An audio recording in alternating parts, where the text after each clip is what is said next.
All right, fantastic. So welcome once again to Analytics Masterclass, right? And I'd like to meet everybody on the call. My name is Damilola, and I'm joining from Lagos, Nigeria. So if you are here, please drop your name, right, and where you're joining us from.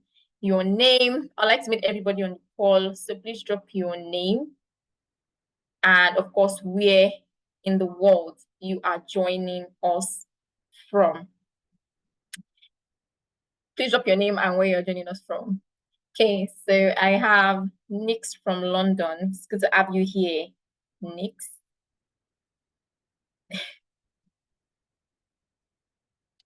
Elijah from USA. All right. That's good. That's very good. Okay, so we have Ayodeji from California. Thank you for joining us. Right, Kate. It's good to have you as well, wherever you're joining from. So let's keep it going. I'd like to meet everybody on the call. I want you to drop your name and of course where in the world you are joining us from. All right. So this is the beauty of virtual learning. We have people joining from the UK, from US, from Nigeria as well as South Africa, and you just get to meet a lot of people. You get to network and have maximum fun. All right. So another thing I like to do is to get to know the first timers here. So if you are joining us for the first time, if this is the first time you're going to be joining a Analytics Masterclass, I want you to drop a 1 in the chat. All right. So we have gifts, something light for people that are just joining. So you're welcome in the name of Analytics. All right. So if you're joining for the first time, please drop a 1 in the chat. This is to enable us identify the newcomers and also, note you down for a special offer. All right. So very quickly, I'm going to go ahead and share my screen and we'll just get started and see what we have for today. Will not take much time. In less than 2 hours will be done. All right. So let me also know if you can see my screen. All right.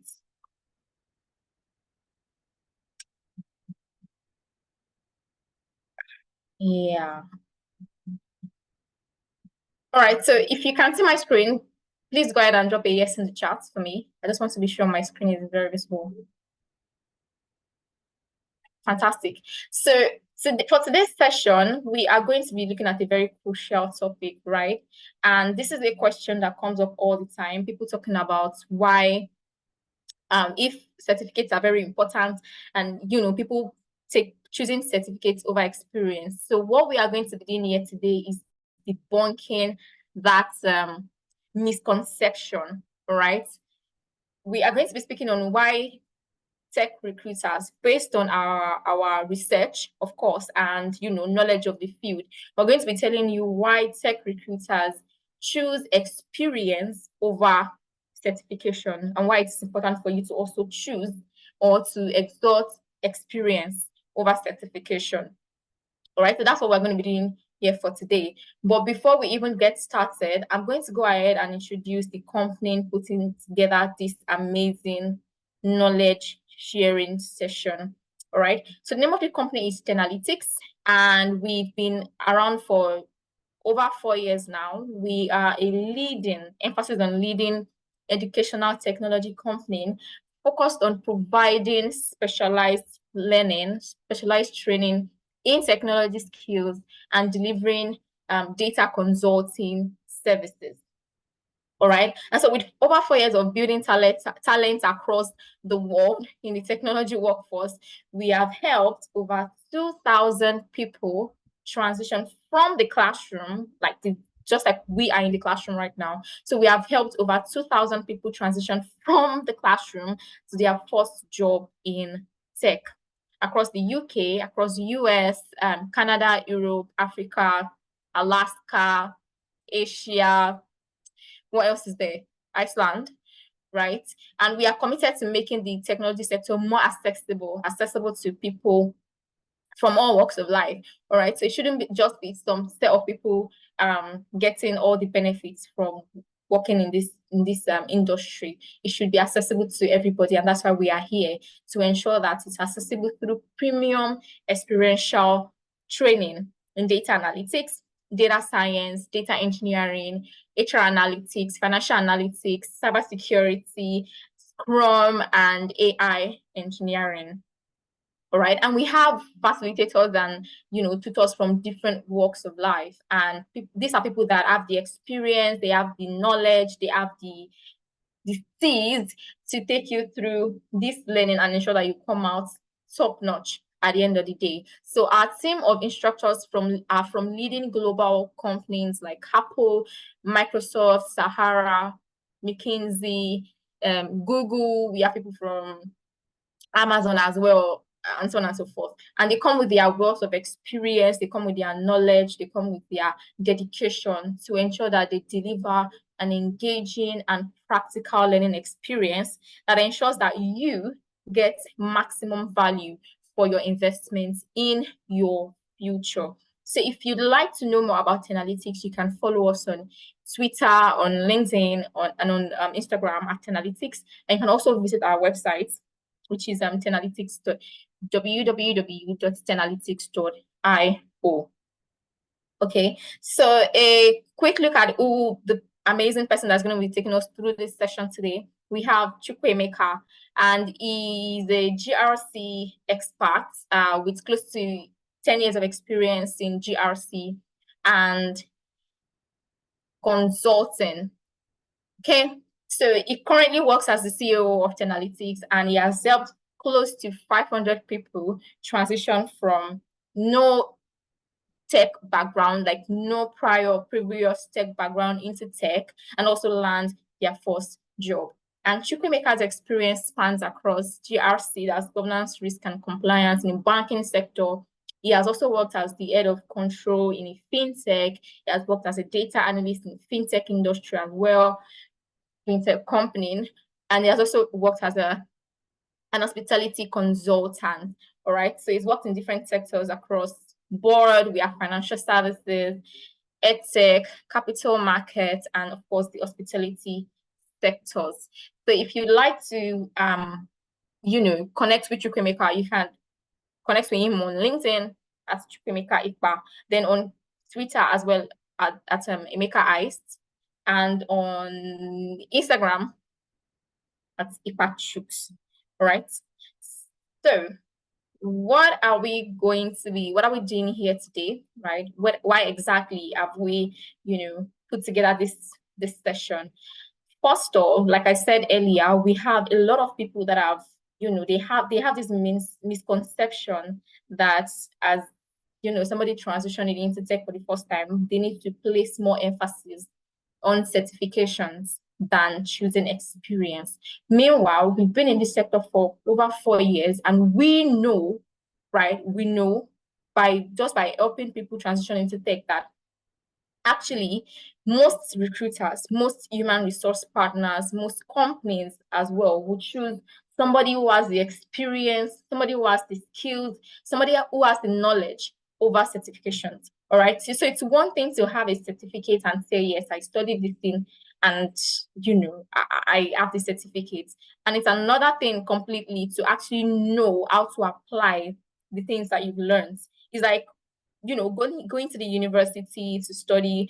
For example, I studied geography in the university, and to be very honest, I have the certificate, right, sitting pretty in my room, but I cannot do anything that has to do with geography, right? So that's I don't have the skills, but I have the certification. So this is one thing that people are actually, taking from the old world, I would say, into the new industry, the next big thing, which is tech. So what we are here to do today is actually to help you realign your, that particular thing, realign it, and let you know that we'll talk you through why tech recruiters choose experience over certifications. So it's very important that you know that certifications are worthless without skills and experience.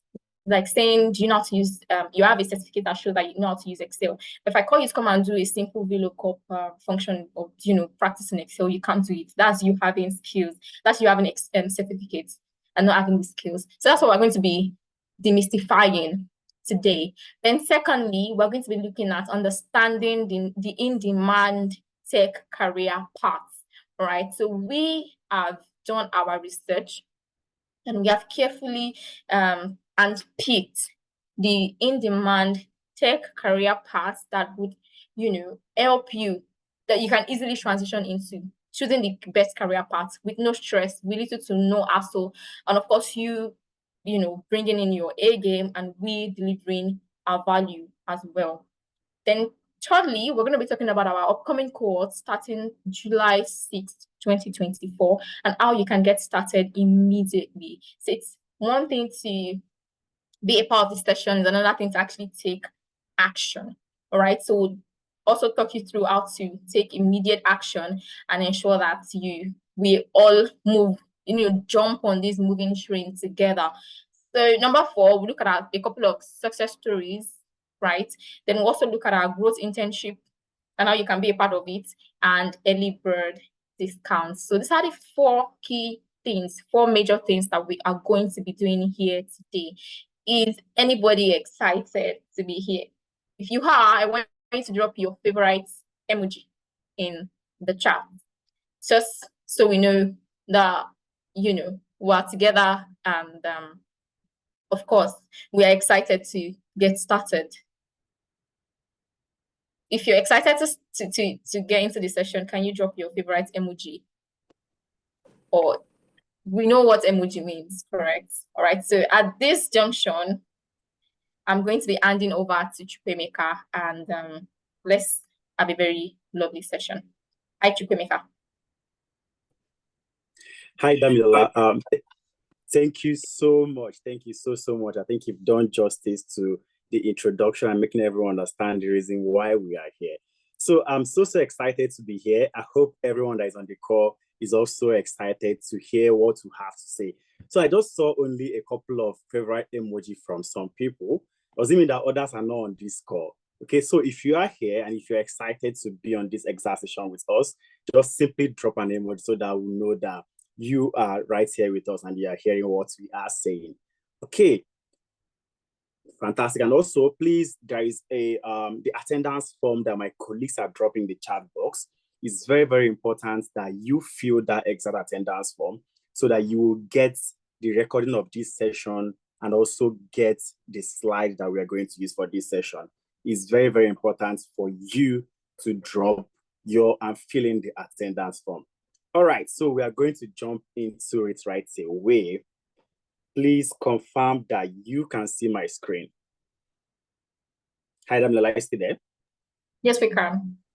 All right, fantastic. So like Damilola mentioned, we have an amazing package today to discuss why exactly tech recruiters prefer experience to certifications, right? So over the years, we've had people come to us and say, okay, I have CBAP, I have CompTIA++, I have data analytics certification from IBM, but I'm yet to land a job, right? So these are things that people that are looking for a job are experiencing on day-to-day basis. And why exactly do we have that kind of thing coming up?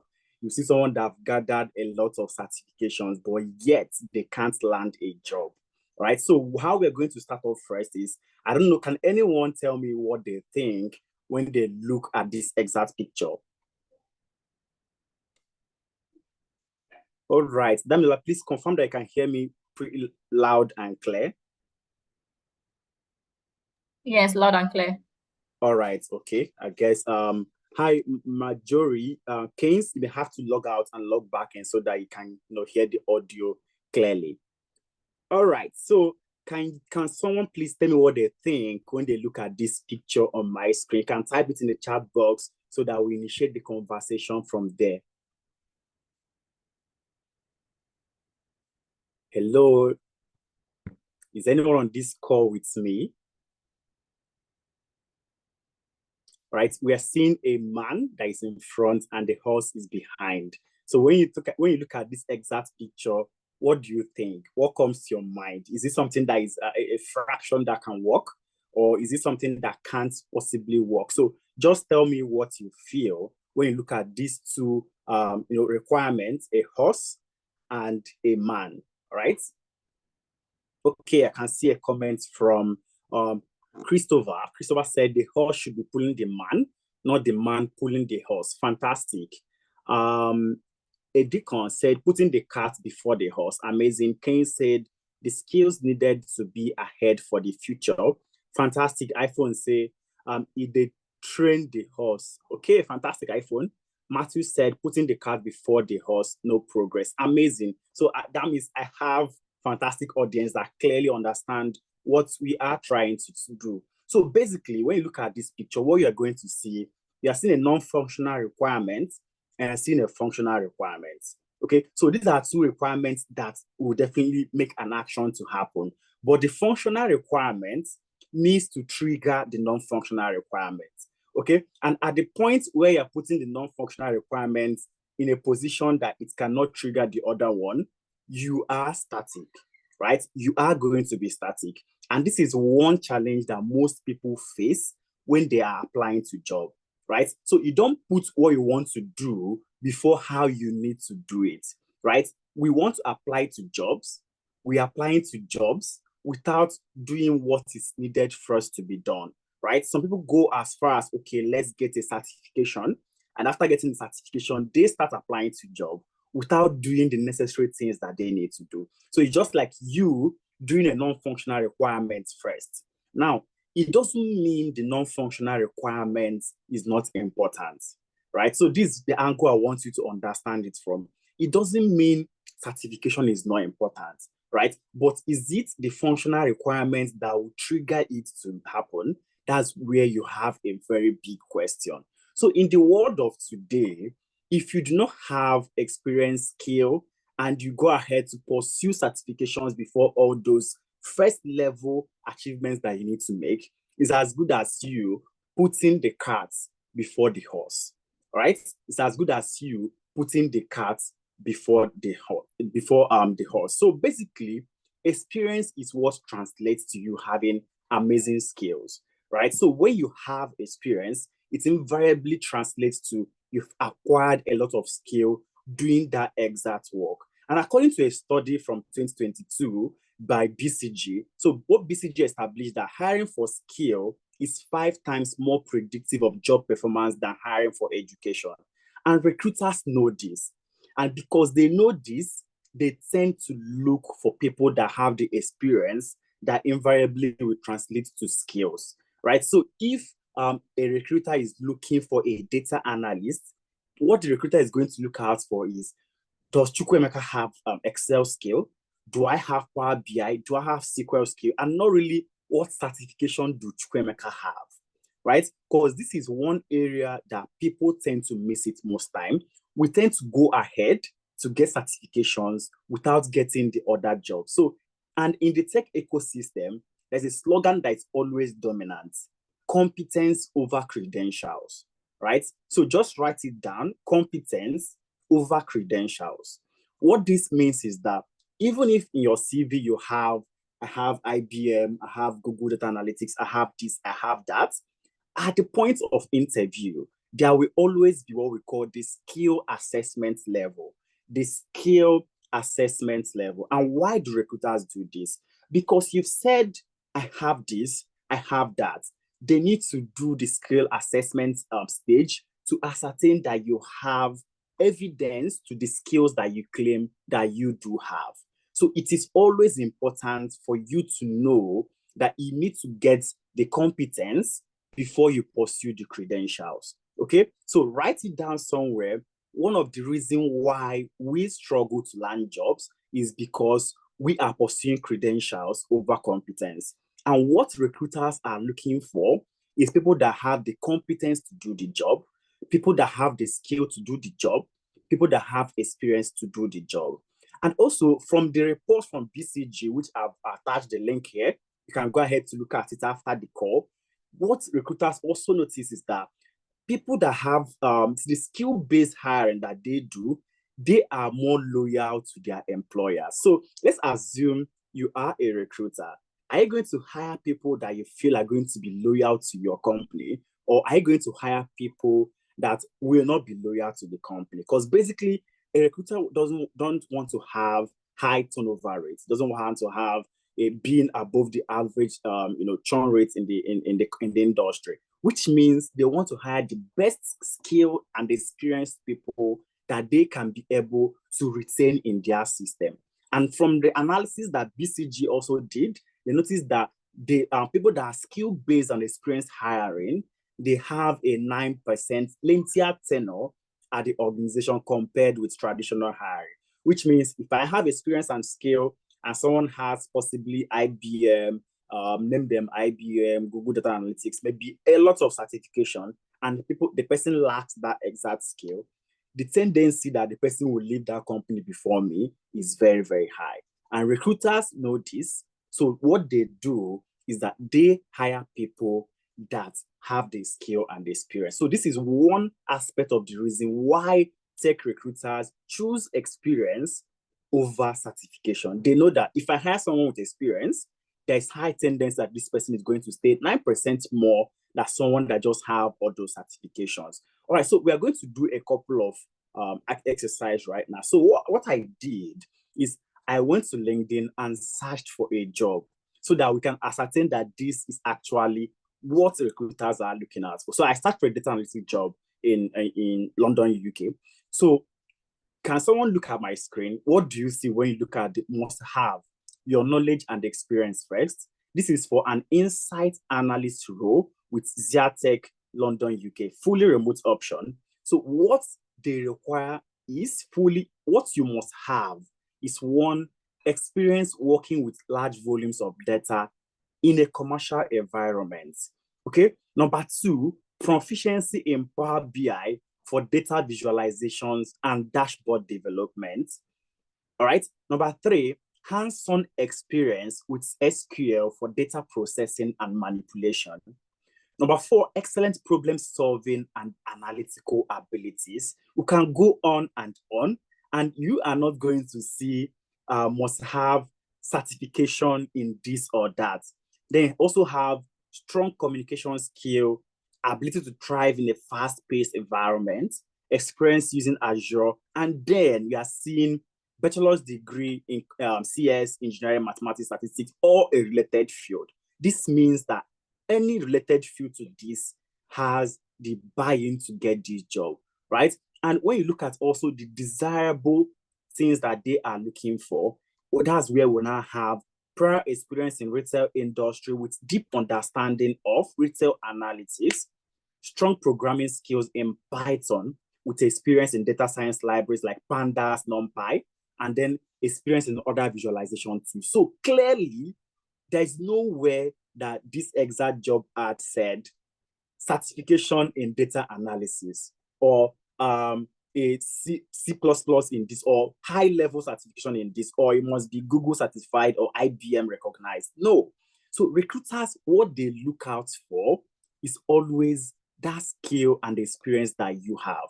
The question now is, how will you get this experience and skill, right? Because there are experiences that you get on the job, and there are experiences that you also get before you get on the job by being in hackathons, by working on several case studies that are real life also, which is part of why we are here. So let's look at another job advert right quickly.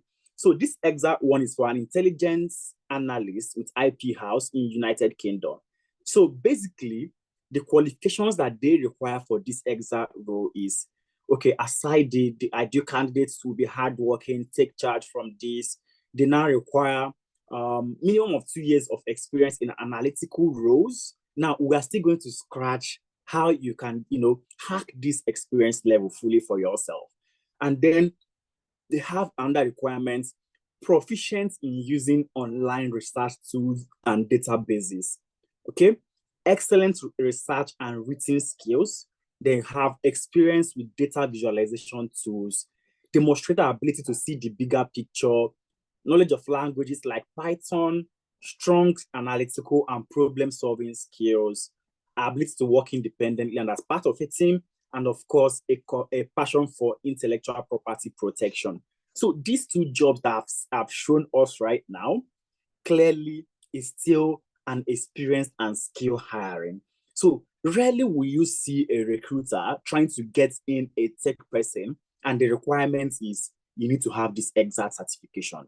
And that is because recruiters have seen a lot of things that happen with respect to getting certification. And we are still going to talk about that shortly. Number 3, which is the last I'm going to show, and then you can do your own research, okay? You can go to LinkedIn, can go to Glassdoor, you can go to Indeed, and search for any technical role.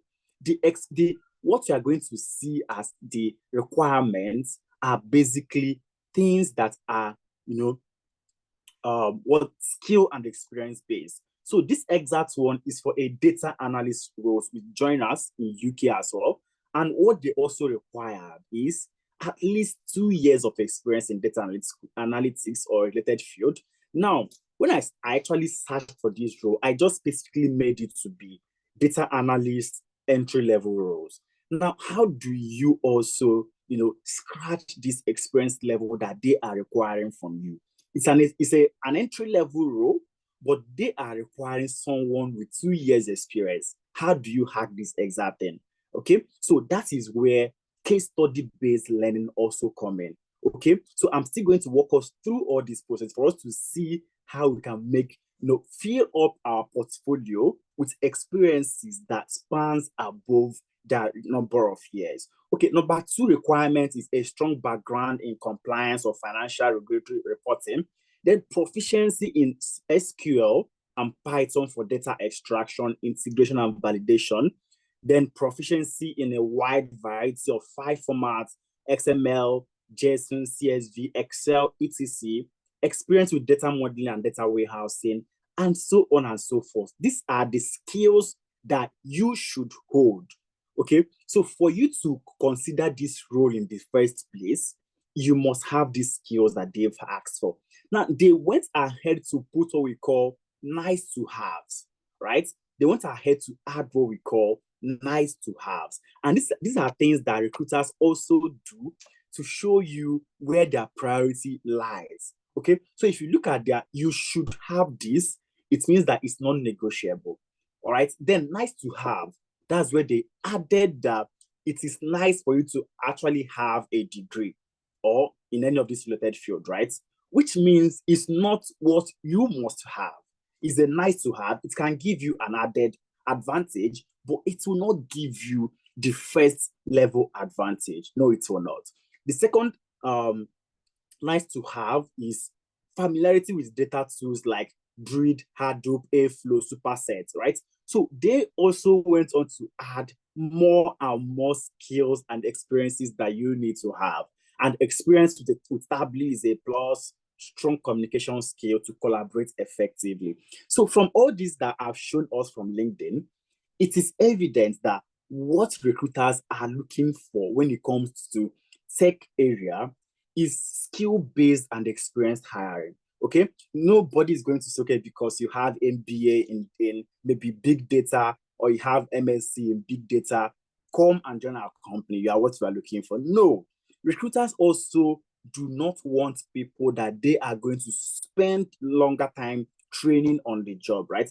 What most recruiters are looking out for right now is someone that can come in and do that exact job. Now, how can you make this thing happen?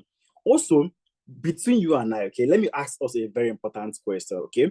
Who would you hire, right? Someone with a certification or someone with skills and experience on that role? Let me gauge our own understanding and see our view in this exact topic, okay? So personally for you as a recruiter, are you going to hire somebody with a skill and experience in data analysis, or are you going to hire someone that has certification in data analysis? Let's keep it coming in the chat box, okay? Guys, I want to see what we all think, okay? Just drop it in the chat box so I'll gauge what we all think relating to this exact topic as well. Okay, can anyone hear me? I've not seen anything at all. James Ogochukwu said experience. So what this means is that James is going to choose an experienced person over a certification-based hiring. Sandra said definitely experience over certification. Catherine said the same thing, skills. Zainab, experience. Bashcom said experience, Derek experience, Christopher, obviously the one with experience, and as, of course, Blessing said someone with experience. Fantastic. And why is this so? These days, if you are on LinkedIn, you are going to get tons and tons of numerous emails, inbox from people saying, come and register for this certification. We are going to help you sit for this. And recruiters also know that these things happen.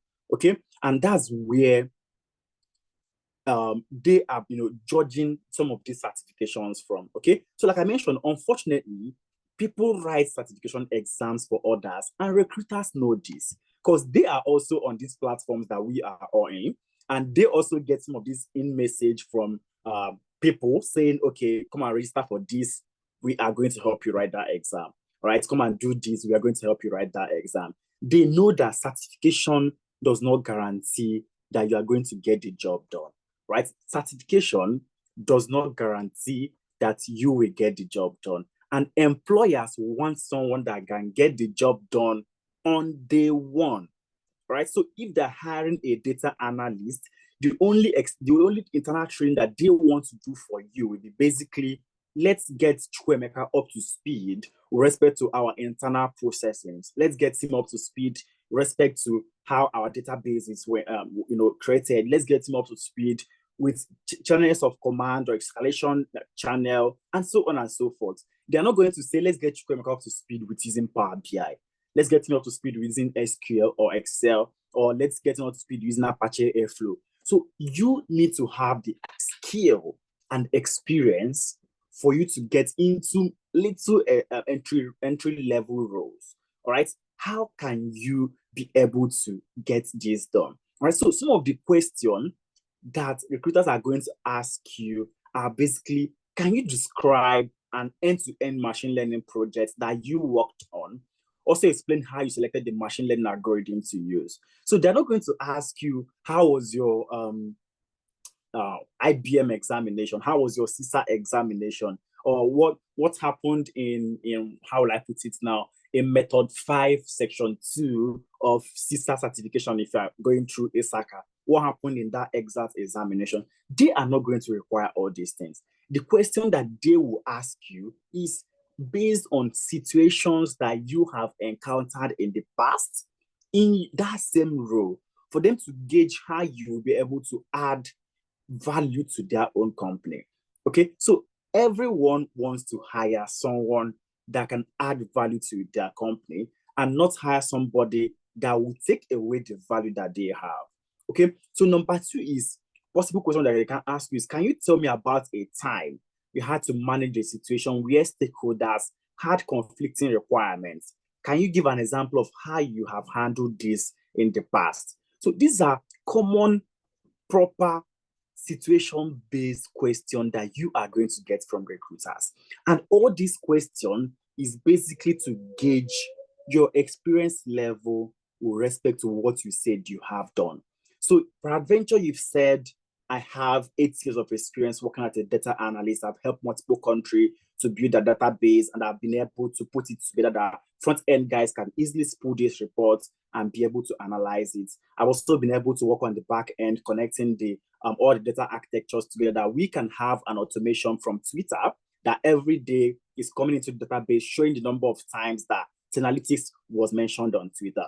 Now, what recruiter is going to ask, you've said all these things, is that, where is your evidence? Okay, where is your evidence? Show working. So the tech ecosystem is also an environment where it is important for you to have evidence to all these things. Okay, it is important for you to have evidence to all the skill and experience that you said you have done. So quickly, I'm going to walk us through how you can show evidence of work done. How can you show evidence of work done? So that is where your portfolio speaks for you, right? That is where your portfolio speaks for you. If I'm doing a hiring right now, and I'm hiring for a data analytical roles, and in your CV, I'm seeing a link to your portfolio, I'm already happy. But if you are coming for a data analytical role, business analyst, data engineering, data science, HR, all this role in the tech ecosystem, and I can't find an evidence to your portfolio, the only thing that will come to my head is, what is this? So let me quickly walk us through what some of these portfolios look like, right? Let me quickly walk us through what it looks like. So I'm going to pick, let me walk through the data analyst portfolio. So quickly, let me walk us through the data analyst portfolio. So I'm going to share my screen so that I can bring this up. So I've selected this. All right, so if you need access to all this, it's very important for you to fill the attendance form so that by the end of this class, you are going to get the recording of these classes and also get the slides so that you can access all the links that we are talking about, all the portfolios that we are saying, the places that we are mentioned that was pulled our reports from. We are going to give this to you. Ensure you put in your name and details in the attendance form. Okay, I've clicked on data analyst portfolio for one of our past students. And what's this saying here? Victoria Data Analysis Portfolio. This contains my projects and abilities that cut across diverse industry sectors as an analyst. All right, so first one is Deep Care Hospital ER visit analysis. All right, Deep Care Hospital ER visit analysis. So if you are looking through what we're going to see, this was a project for the hospital emergency room visit to determine the overall performance score and bridge the gap in the ER care. So what this means is that Victoria can comfortably say that she has worked in the health sector, right? She has worked in the health sector. And once you click here, you are going to see the evidence of work that she did relating to health sector, right? So I clicked on it.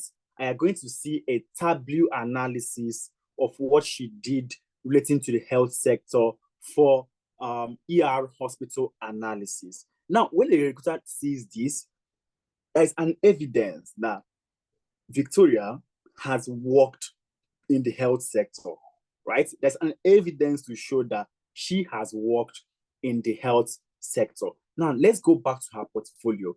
When you scroll down also, you are going to see another portfolio showing Redux airline flight analysis that she did using Excel, right? That she performed this using Excel. And what this translates to is that she has also worked in the aviation industry. Now, remember I said, when you see 2 years experience, 5 years experience, there are experiences that you can get to fill in all those gaps. Now, she has comfortably worked, remember, health sector, secondly, aviation industry. Once we click on it, you are going to see her own analysis using Power BI, right? That she performed to show how the flights were performing, the routes that were performing, how do we optimize this route? What do we need to do? Which area is giving us the highest revenue? Which means we have to channel in more flights to that exact route. If possibly Lagos to Abuja is what's giving them highest return, that means they need to add more planes to that exact route to increase the revenue that they are having. So these are comfortable ways that you can show experience. The next one is an analysis for Express Tech food delivery service using Tableau also. And if you click on it to see what she did, you're also going to see a Tableau evidence of the work that she did in the FMCG, right? So Express Tech, okay, in the supply chain industry. Remember, she has worked in the health sector. She has worked in the aviation sector. She is now showing evidence of work done in the supply chain industry to show, okay, for us to do this, or we're supplying so and so to this, our people that had highest number of purchases, people that are single. And the age bracket is between people 20 to 30 years, which means this is our target market for us to be channeling things that we are selling to them. All right, so she can comfortably speak to areas in the health industry. She can speak to the aviation industry. She can speak with respect to supply chain. 3 industries now. Now, if you still go down, you are also going to see her analysis on Nestle product analysis on Power BI. Okay, this is fourth industry, which translates to FMCG.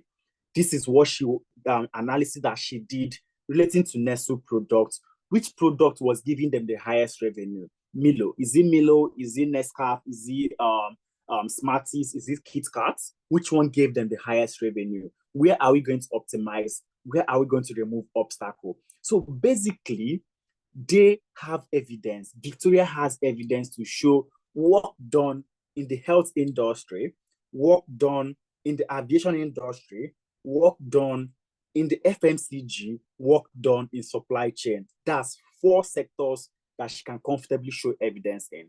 If you also move down, you see another one that she did for Zenith Electronics using SQL. Now, she's shown evidence in Excel.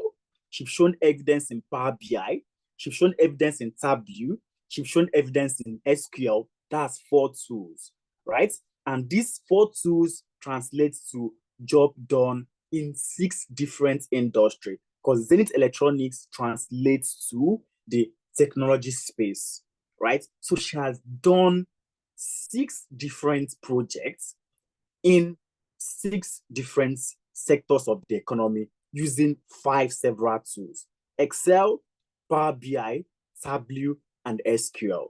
Now, if you are a recruiter, and let's assume you are applying for a data analysis, and Victoria is also applying for a data analytics role, who do you think will get the job? Right? Just be honest to yourself. Be honest. Tell yourself the truth.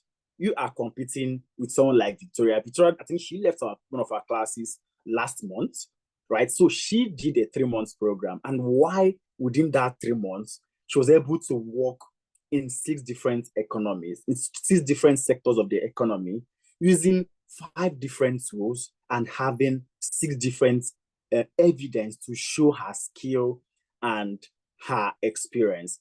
Okay, Nafishat said that Victoria is going to get the job over her. Fantastic. I'm waiting to see if anyone will say that he or she will get the job over Victoria. Okay, and this is someone that just did a 3-month program, right? She is a boss. Kane said that she is a boss. Amazing. I love when people are being honest to themselves. Okay, so if you think you will get the job over Victoria, I want you to put in the chat board that you are the one that will get it, possibly by the grace of God or by anything. I will get the job from Ulster. Ulster, why are you rolling your eyes? It's not what we are trying to communicate is basically that we need to look at the angle that recruiters are looking at when it comes to job recruitment. They want people with skill. They want people with experience. They want people that have the tools, knowledge that they use in the company. And it's not something that you will get by certification. It's not what you are going to get by certification. Basically, the first step to getting a job is get the skill, get the competence, and then get the job. On the job, you can now decide to upskill and be doing other levels of activity. For example, I'm COO. So for my own role at the moment, initially at a point, I was very keen using SQL, Power BI, Excel, Tableau, and so on and so forth. But as I grew in my journey, there at a point, what I'm now looking for is that I'm now being weighed on leadership skills. That's where I say, okay, let me go and get my MBA. Let me go and do this. Let me go and do that. Because at that level, that is what is required. But if you want to transition and break into the tech industry, it is not my MBA that is going to land me that job. It's not possible. A recruiter is not going to say, okay, because Chukwemeka has an MBA, let's give him the job. No, what they are going to look for is, do I have the skill and the experience to land me on this job? Now, we have a couple of other portfolio, which we may not have time to go through, okay? We'll have a couple of other portfolios of people that have passed through our program in these different areas. So we'll have a portfolio of someone as a data analyst. We'll have portfolios of people as data scientists, what they were able to do, machine learning, computer vision. They have an evidence to show the job done. And of course, for a business analyst and also data engineers, financial analysts, HR analysts, Scrum Masters, and cybersecurity, all these exact roles, there must be an evidence to this. So I'm going to play one video before we go on of one of our past students, Anointing Stephen. So he was formerly a customer service rep, but he transitioned into a data analyst role in the UK after joining our data analyst program. He recently just got another job as a data analyst in Scotland. Why I want to play this exact video is because I want us to all hear what Stephen had to say. Okay, so let's just listen and hear what Stephen had to say. I'm going to share my screen now to bring that up.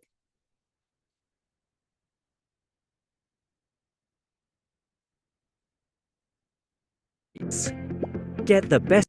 Hey guys, I'm Stephen. I'm here to make this video for your consumption and also for motivation at the same time.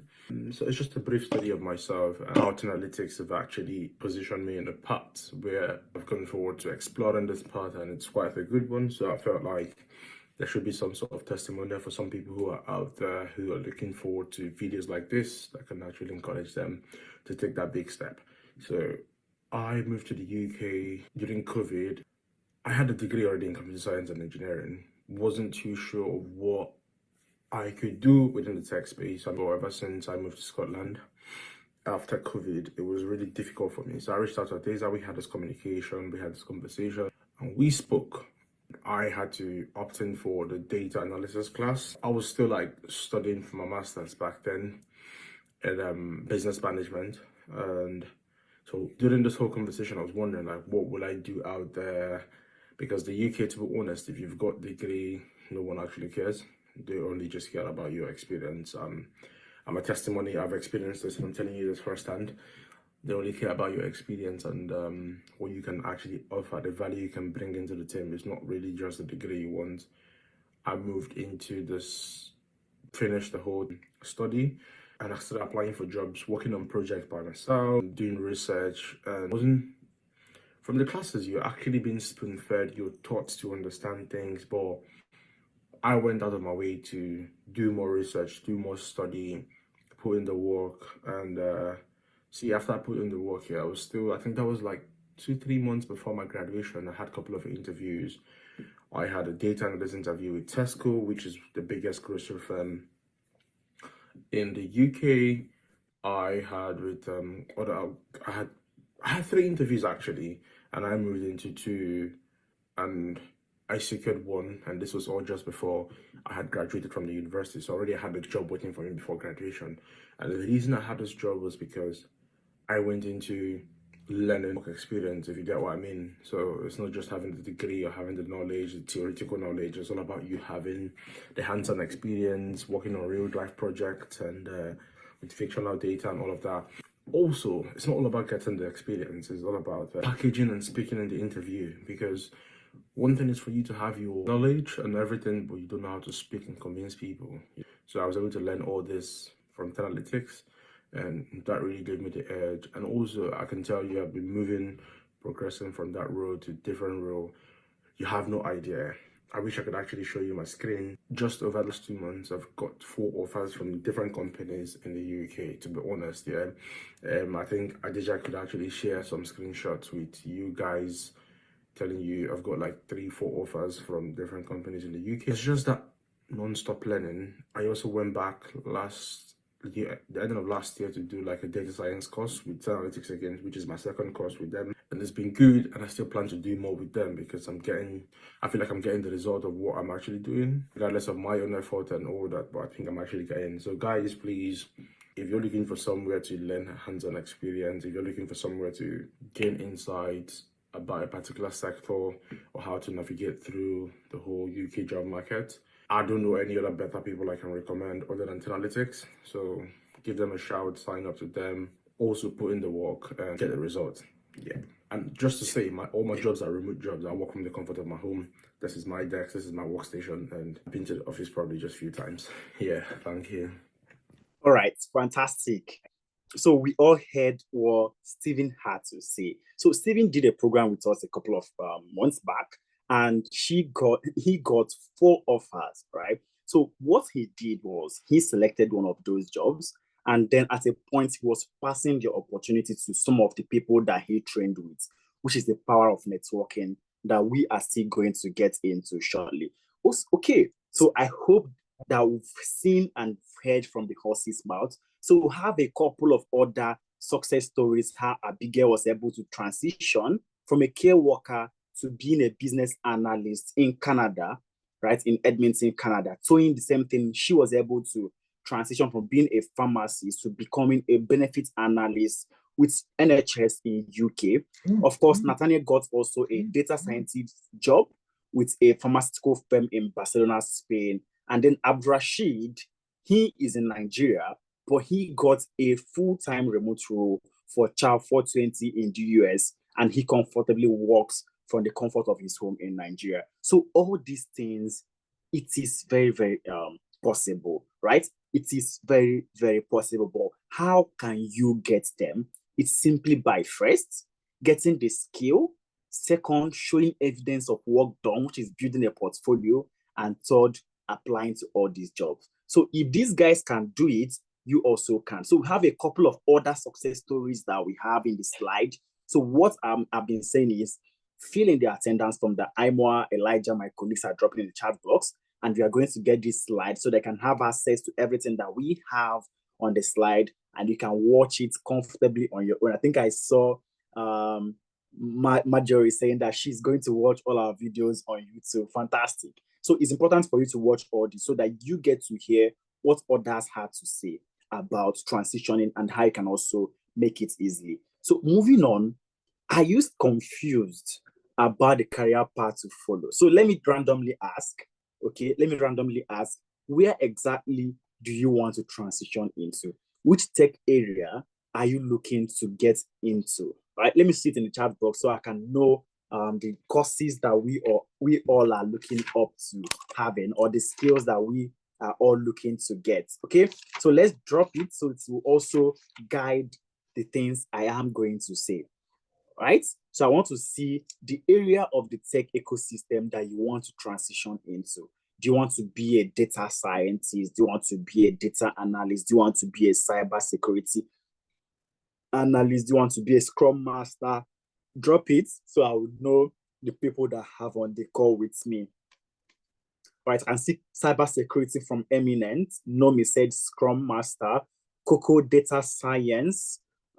Joy data analytics. David cybersecurity. I need a one-on-one clarification before making a decision. Fantastic, Laurie. We are definitely going to get you. So fill in the attendance and someone will reach out to you regarding the one-on-one session. Okay.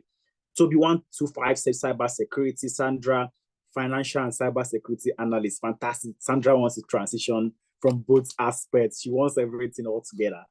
To be Scrum Master, Maureen financial analysis, Marvel HR, iPhone, that's Raphael, Scrum Master, then business analysis, cybersecurity. The majority, she said, Scrum, data analysis, and cybersecurity. Fantastic.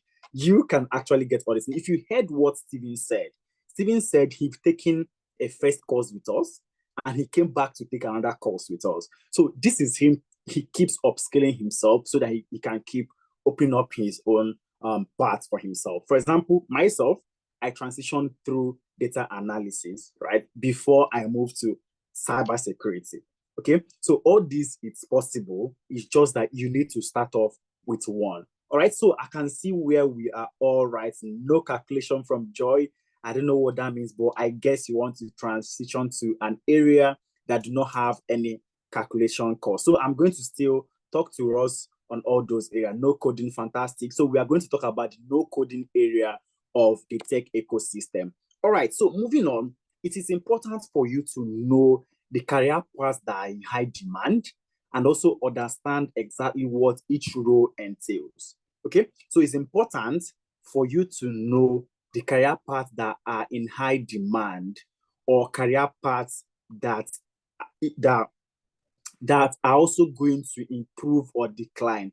Okay, so and you need to understand exactly what each of these roles, what does it entail. So quickly, we are going to dive right into it straight up. So what we do at the beginning of every year is that we analyze the WEF reports, the World Economic Forum reports, on the area that pertains to futures of job. So basically, these are jobs that are going to grow within the next few years, jobs that are going to be in high demand. within the next few years. Okay, so if you look on the left-hand side, the side that you have the red circled area, you are going to see the jobs that are going to grow. The first job we are seeing there is AI and machine learning specialist. Now, we all agree that we are in the era of AI. Is there anybody that disagrees with me, that thinks, okay, we are still in the traditional era where we have to use abacus? Is there anybody that feels like we still use abacus in this modern age? I doubt that. So we are in the era of AI and machine learning, which makes it very, very, very paramount that that is the first job that is going to be in high demand, right? So once you have AI and machine learning skills, definitely you are going to be what we call hot cake. You'll be hot cake, right? So everybody will be rushing you because you are the most in-demand job. If you look at the right-hand side, you are also going to see jobs that are going to decline. So you are going to get this slide. Remember, you can click on this link so that you can see the full report also, so that you can comfortably see all the jobs that are going to be in demand and all jobs that are going to decline. Now, the first job there is AI. I'm just going to highlight the ones in red, and I'll still tell you the reason why. Just work with me and stay with me. I'll highlight the ones in red so that you understand clearly.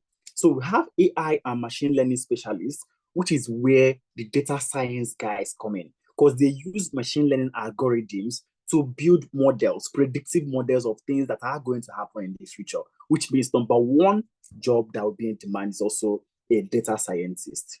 All right. So the other highlighted one area is business intelligence analyst, BI analyst. How do you bring out intelligence from your business? How do you analyze their reports and give them feedback that these are things that we need to optimize on? These are areas that we need to decline on. These are what and a data analyst can do, because you are also a BI analyst. All right. We are looking at number 3, which is information security analyst. So this is like a derivative of cyber security, right? Information security analyst. Cyber security is basically people that secure your digital ecosystem or your digital assets. So this is also a job that's going to be in demand. Remember, we've mentioned data science, we've mentioned data analysis, we've mentioned cyber security. We also have the data analyst and scientists. So it's still not specified data analysts and scientists, and we also have big data specialists. They will have data engineers, people that are going to build the pipeline that will connect all this data architecture, and of course database architects, which are still data engineers, and process automation specialists, which are business analysts, because someone needs to build the process mapping of what companies are doing. Someone needs to be able to say, these are the touch points we have in this industry, and we need to remove this exact touch point because they're bottleneck to the process flow. Or we need to introduce a new touch point so that to make the entire process flow seamless. So if you look at this, we've mentioned data science, we mentioned data analysis, we mentioned cyber security, we mentioned data engineering, we mentioned business analysis. So congrats to everyone that mentioned all these jobs, because the jobs that you want to transition to are definitely jobs that are going to be in high demand in the coming years. Now, if you look on the right-hand side, I just want to isolate only one. I want to isolate one in that exact area. Oh, I clicked on the report itself. Right, I just want to isolate one in this exact area. So clearly, I want us to look at this place that I am trying to isolate. So look at this exact place, product managers. Now, who would have thought that product managers are part of the jobs that are going to decline? Product managers are part of the jobs that are going to decline. So if you look closely, you're going to see product managers, and I'm going to walk you through why they are part of the jobs that are going to decline. First is because of the invention of AI and machine learning. So most things that companies are doing, most things that product managers might do relates to what AI can instantly take up, right? So there is now a decline in what product managers are doing. And also because there is a new sheriff in town, Scrum Masters, right? That have seemed to capture having knowledge of what the product managers are doing, and also working using Scrum methodology, which is agile, to work iteratively for companies, it's making the product managers' role to be declining while Scrum Master requirements is increasing. So moving on, you are going to see that the next job that is going to be in high demand from the left-hand side also, they are the project managers, like I mentioned, the project managers, all right, the project managers. So when we talk about project managers, it's basically project managers with Scrum experience, right? Because what happens is project management is divided into two. We have the waterfall and we have the agile. Waterfall basically works using the traditional means, while agile is working using the modern means, working iteratively and pushing things to sprint and making sure that they come out during maybe after the sprint completion. Now, that is why project managers are improving, but product managers, their own requirements are reducing. We also have the financial analyst. There is 100% need for someone to make sense of the financial data, because the truth is everyone is in the business to make money, to make profits, right? So there's no company that would be out there not to make profit unless it's a NGO. All right. So basically, they are out there to make profit. So if you are a data engineer, if you're a data analyst, everything boils down to the profits line at the end of the year. And there is someone that needs to make sense of that data. And that's where a financial analyst comes in. Financial analyst needs to be able to look at what we did in half year of 2023, look at what we did in half year, the second half of 2023, and now look at what is going to happen in H1 of 2024. And if things is not going right, they are now going to suggest we need to take this, we need to reduce our capital expenditure, or we need to reduce our operational expense, that's CapEx and OpEx, so they can comfortably make these profits by the end of the year. So someone needs to be able to look at that data and make sense of it. And that is why financial analysts is going to be in high demand. We also have the supply chain and logistics specialist, which is also definitely tilted towards data analysis as well. Now, you have seen, we've marked out all the areas of jobs that are going to be in high demand. Remember, we have a lot of jobs on the left-hand side that we didn't select. We just selected these ones in the red box. And why did we do so? It is one thing to transition. It is another thing to transition through an area that has high turnover, right? You agree with me that if you want to learn things like maybe software development, you might end up learning it for 1 year plus. For this area, we chose jobs that have met our own 3 criteria for jobs that will grow. And that is 1, ease of learning. Number 2, ease of transitioning. And number 3, they all have high rewarding salary. Okay, so we didn't choose jobs that will not have high rewarding salary, or jobs that will not give you the ease of learning, or jobs that you are not going to transition easily. All right, so we chose the 8 courses: business analysis, data analysis, data science, data engineer, cybersecurity analyst, Scrum Master, HR analyst, and financial analyst. So these are jobs that we selected that will grow. Okay, these are jobs that we selected that has the high tendency of growth and also have the high rewarding salary, also have the ease of transitioning, and of course they also have the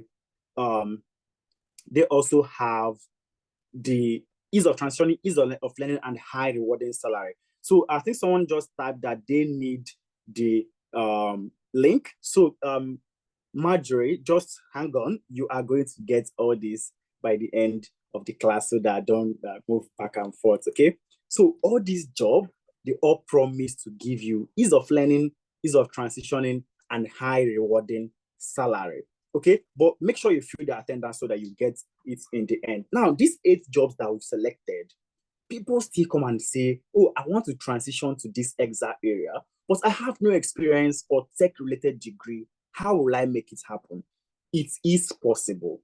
All right, it is possible using the 6 steps approach that we have curated specifically for people that want to transition from a non-technical area to the technical area. And the number one aspect of this step speaks to identify your target role. All right, so you need to determine which tech role that interests you. So I'm happy that some people already have ticked off this first level aspect of the area that interests them. But if you've not, just hang on. Within the next couple of minutes, I'm going to explain what all those 8 courses that I've selected, what they do, and who they are. So they can comfortably say, okay, this is what speaks to me, and this is the area I want to transition through. Right? So remember, first one, identify your target role. So we've determined which tech roles that interest you, and that's the first step to your transitioning. Then the second step is educate yourself. You need to educate yourself. How do you do this? Is it about going back to school to do masters in big science, masters in information security, masters in this or masters in that? The return on the experience level from there is 0 to nothing, right? But when you learn with skill-based case study, you tend to gather the skill needed for that exact role.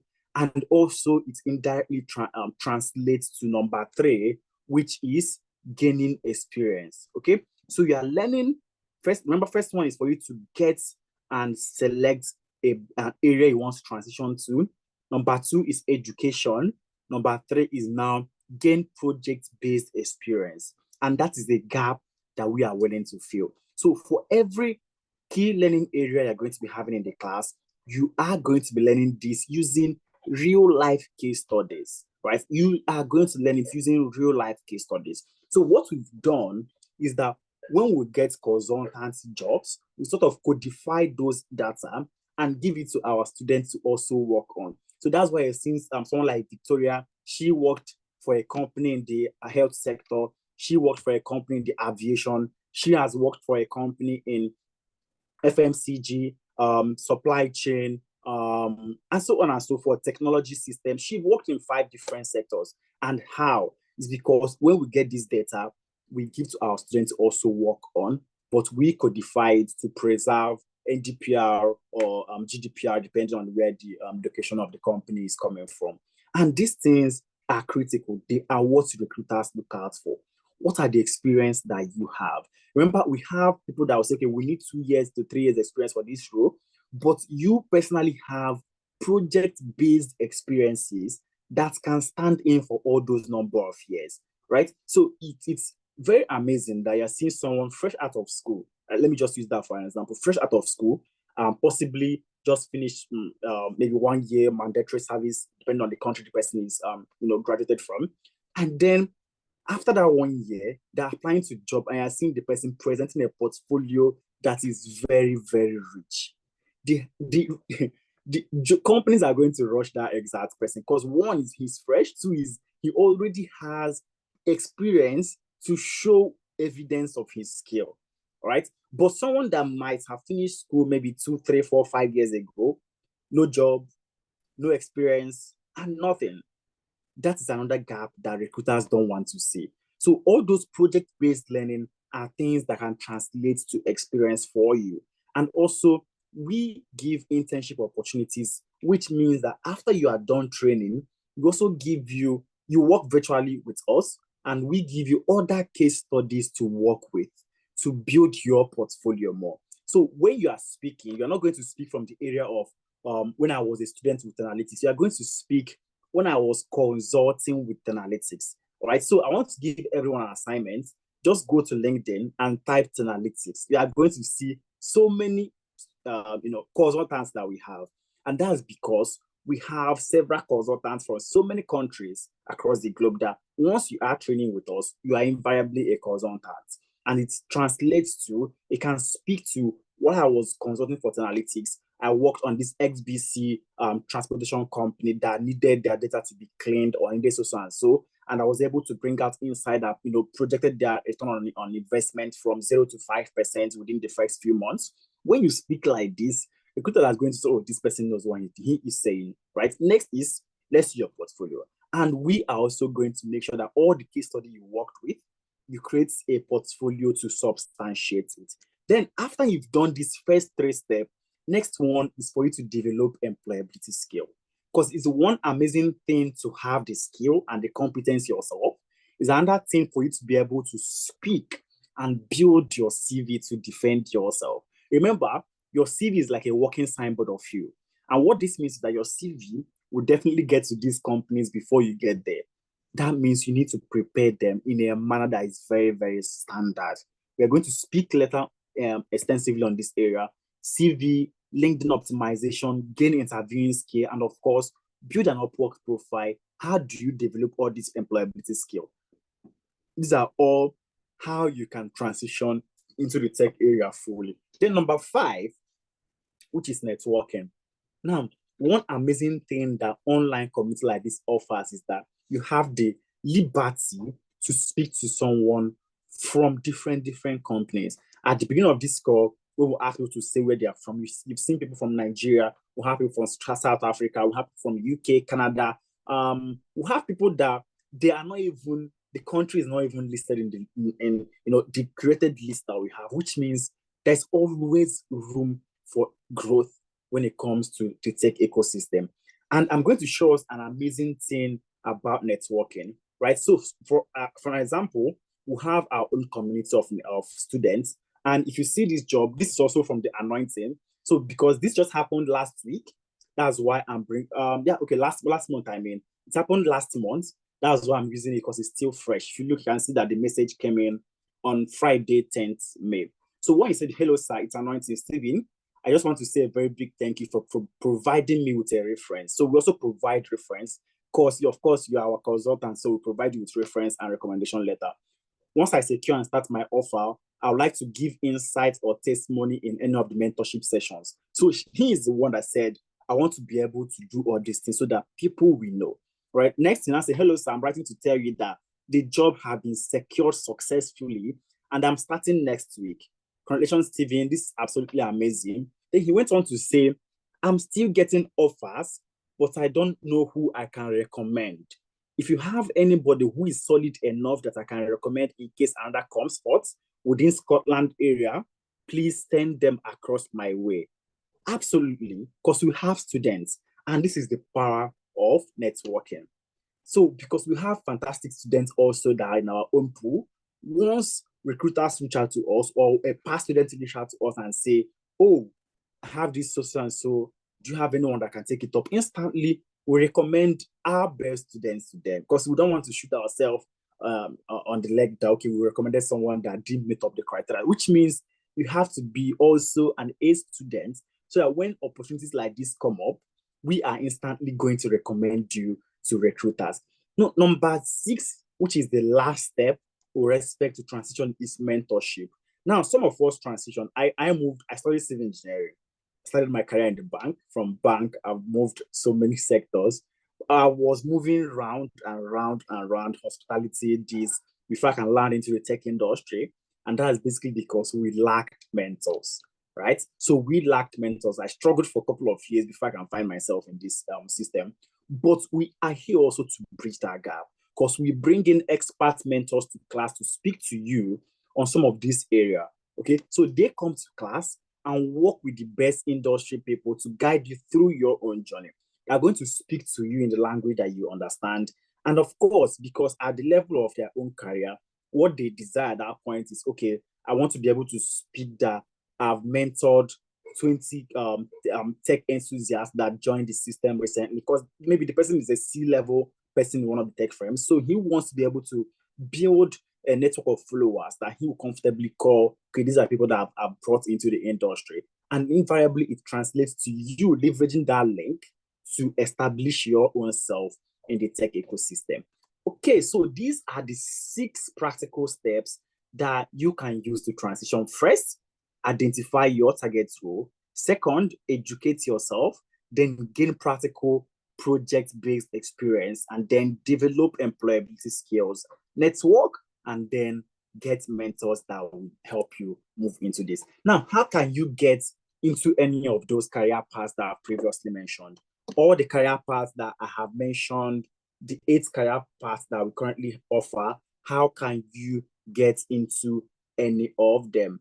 Okay, so first is for you, let's tell you who a business analyst is. So when we speak about business analysts, they are technically like a middle guy between the non-technical team and the technical team, right? And what this means is that the non-technical guy, the CEOs, the CFOs, all the C's in the company actually, and then the technical guys, which are the developers, data analysts, there has to be someone in between that communicates what the non-technical guys need to the technical team, because the CEO definitely may not be speaking to the developer.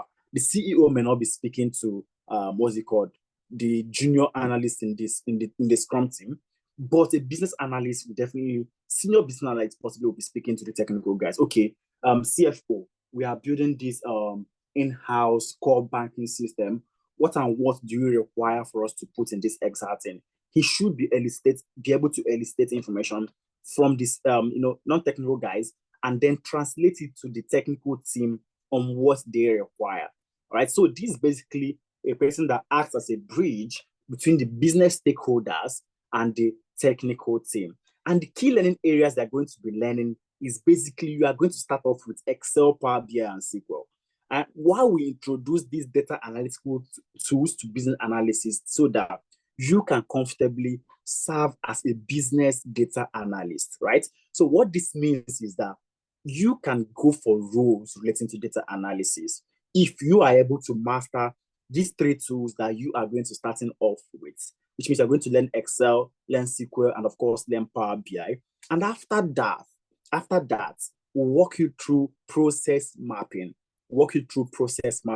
Remember, like I said before now, process mapping is basically you looking at all the touch points that exist in the company and optimizing them by either introducing a new touch point or removing an obstacle within that touch point. I love making an example using the banking hall. For example, before now in Nigeria, once you walk into the man trap door, there's always a queue in the tellering points, right? So once you enter the man trap door, you queue up and then get to the teller points.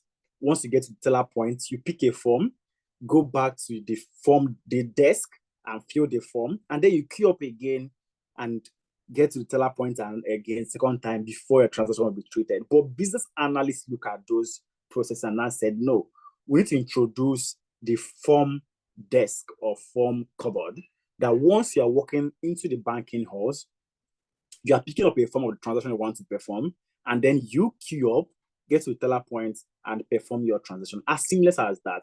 They went on to introduce a couple of other things like, okay, because sometimes maybe the banking officer is normally free. Then I said, if you have a certain level of access, you can directly walk towards the branch operations manager and perform your transaction. But if you don't have that access, you now pick your form and go through that tellering points. Now, this is them introducing a lot of different touch points to improve the customer's experience, right? To improve the customer's experience. This is what process mapping is all about. And also have the project initiation planning. As a business analyst, fully you need to be able to understand, how do I initiate projects? Because you are going to be working on tons and tons of projects, of course.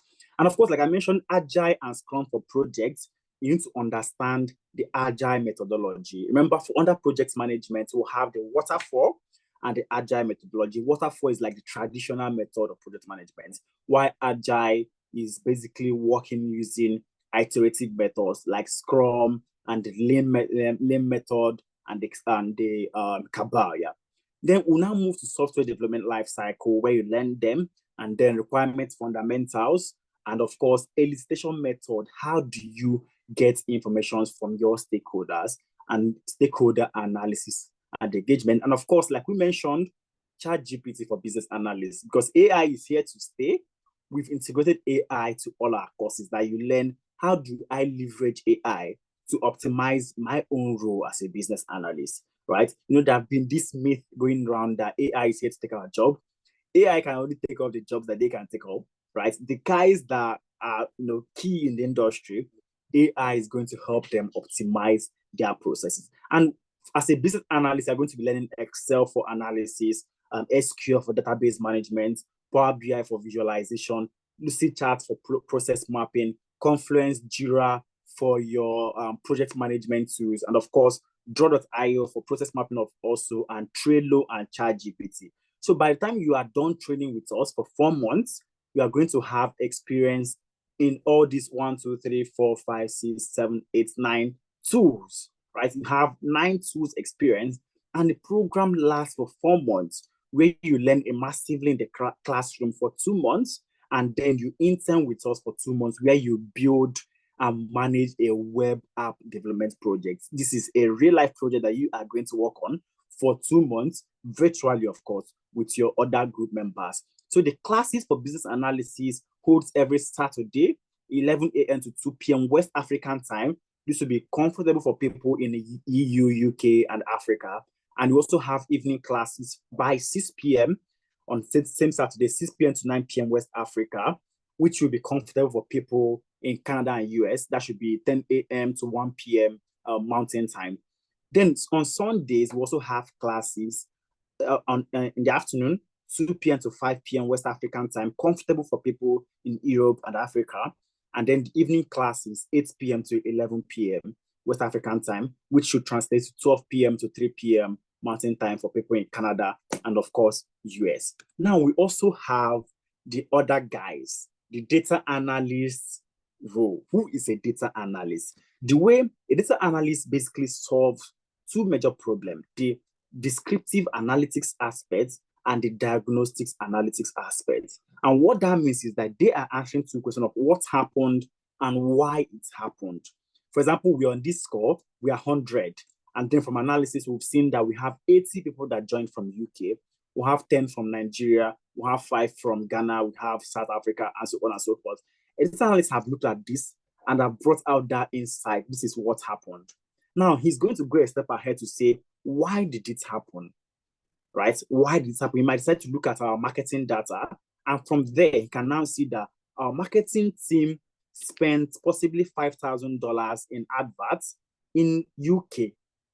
And in Africa, they spent 10,000 naira. Now, there is a sharp distinction.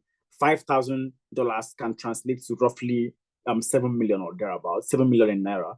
And then they are spending 10,000 naira in adverts in Africa. So that will definitely be seen as this is why we are having more people join from UK, because our marketing team decided to advertise more in UK.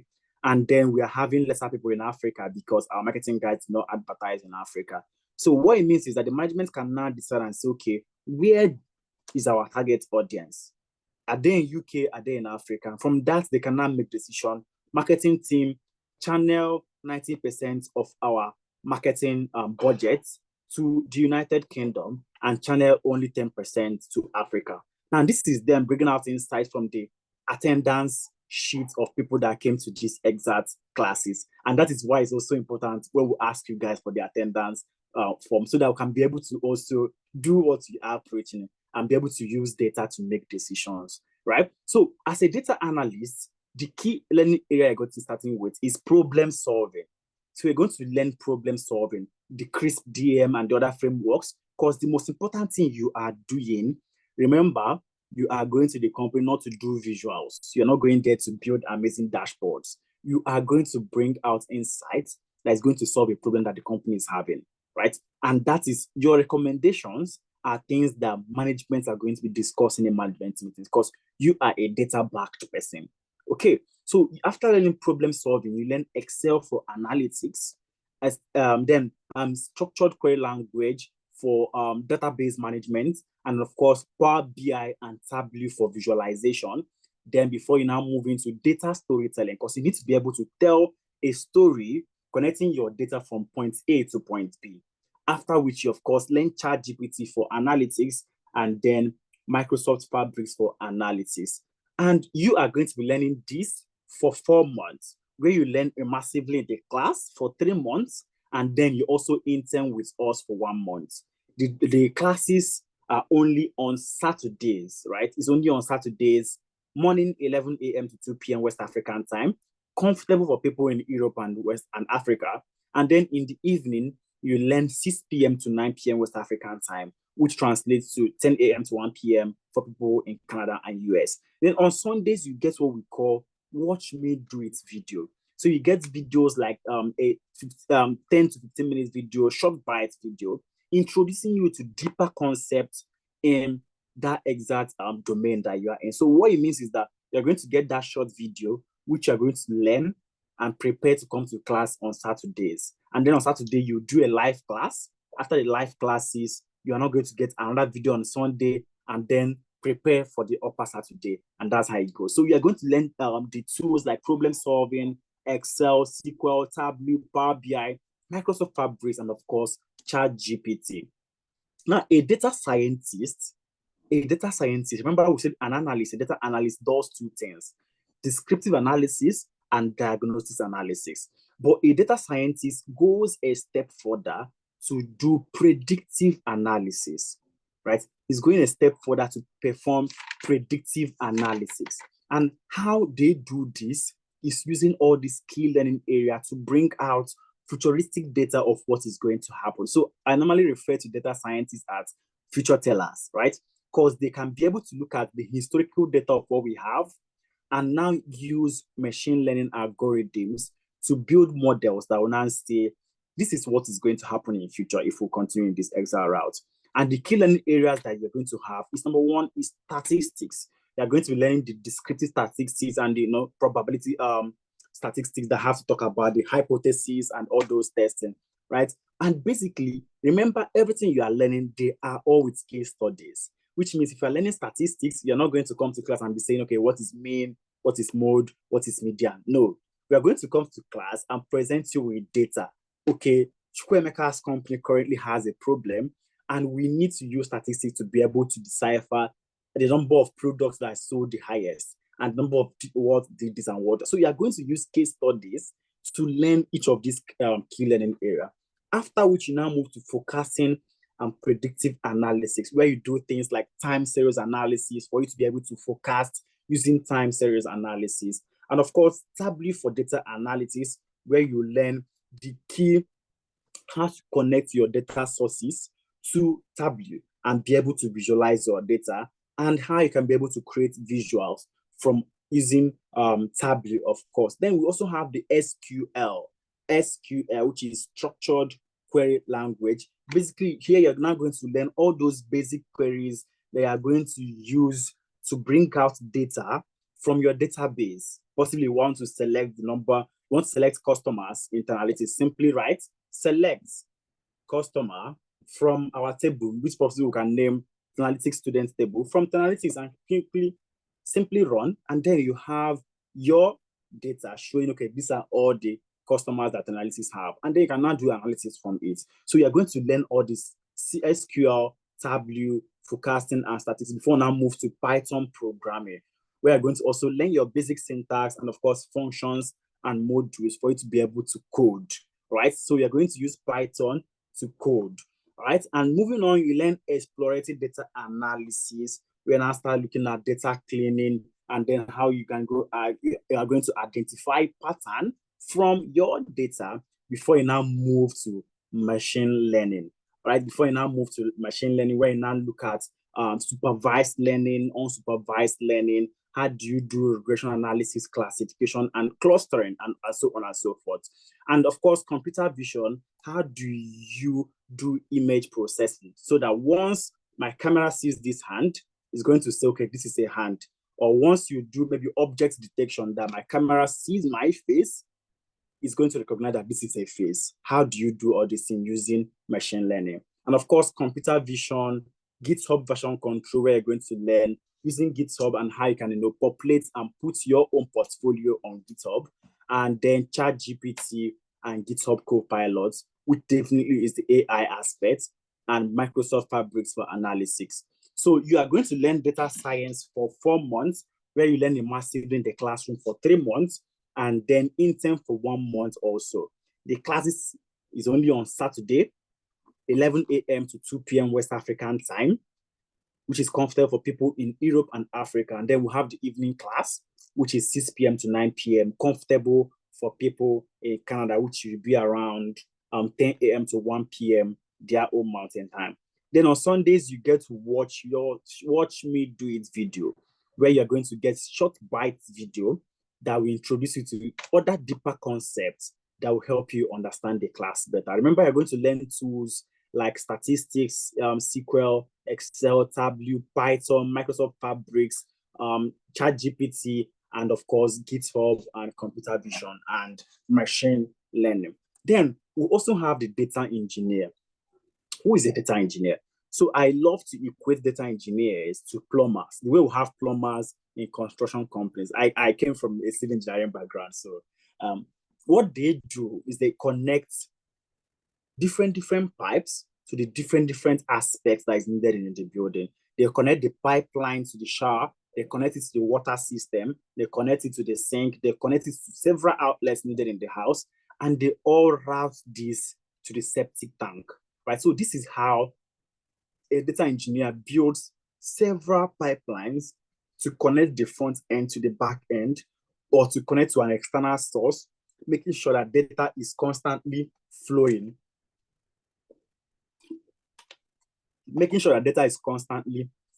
Right? So he is like the data architect that builds all this pipe to make sure that you can comfortably spool data from one point to the other. And your key learning area is definitely introduction to data engineering. You need to be able to understand all the concepts that exist in data engineering and understand how a data lifecycle and data management works before you now move to SQL, which is basically for your database management. Remember, all our programs are beginner friendly, which means we are definitely going to start you up from a 0 level till you get to the expert level. So you don't have to worry whether, okay, I don't have any experience in any of this area. We always start from the beginner step. See, we'll walk you through the expert level. After SQL, we'll now walk you to Python programming, then Linux. You need to also learn Linux, which is an operating system that helps you, that is different from Windows and Mac and OS. What's this other one? Windows. We have Windows OS. We have Linux, and we also have, I'm losing my thoughts, but you are going to learn all these operating systems that is going to help you with respect to building different pipeline in that exact ecosystem. Then we'll have the how do you build custom ETL pipelines. For example, you want to do an automation that spools information from Twitter into your database, and then from database, you want people to be able to download that exact data in a refined form, which is what we call you extract, you transform, and then you load. So you're extracting data from Twitter using Twitter API. You're connecting into your database, which is possibly your Postgres, and then in SQL, you're now transposing it and loading it into that exact database that possibly your boss can decide to go to your company's database and just search for recent tweets showing the analytics, right? So at that point, it doesn't need to go to Twitter to be searching. You've already made all these things possible for him. So you simply go there, spoon his data, and he can do this. And this is what you can do comfortably using the ETL pipeline that you're going to learn. Of course, you learn Apache Spark, Apache Airflow that's going to help you with automation that you want by 8 a.m. every day.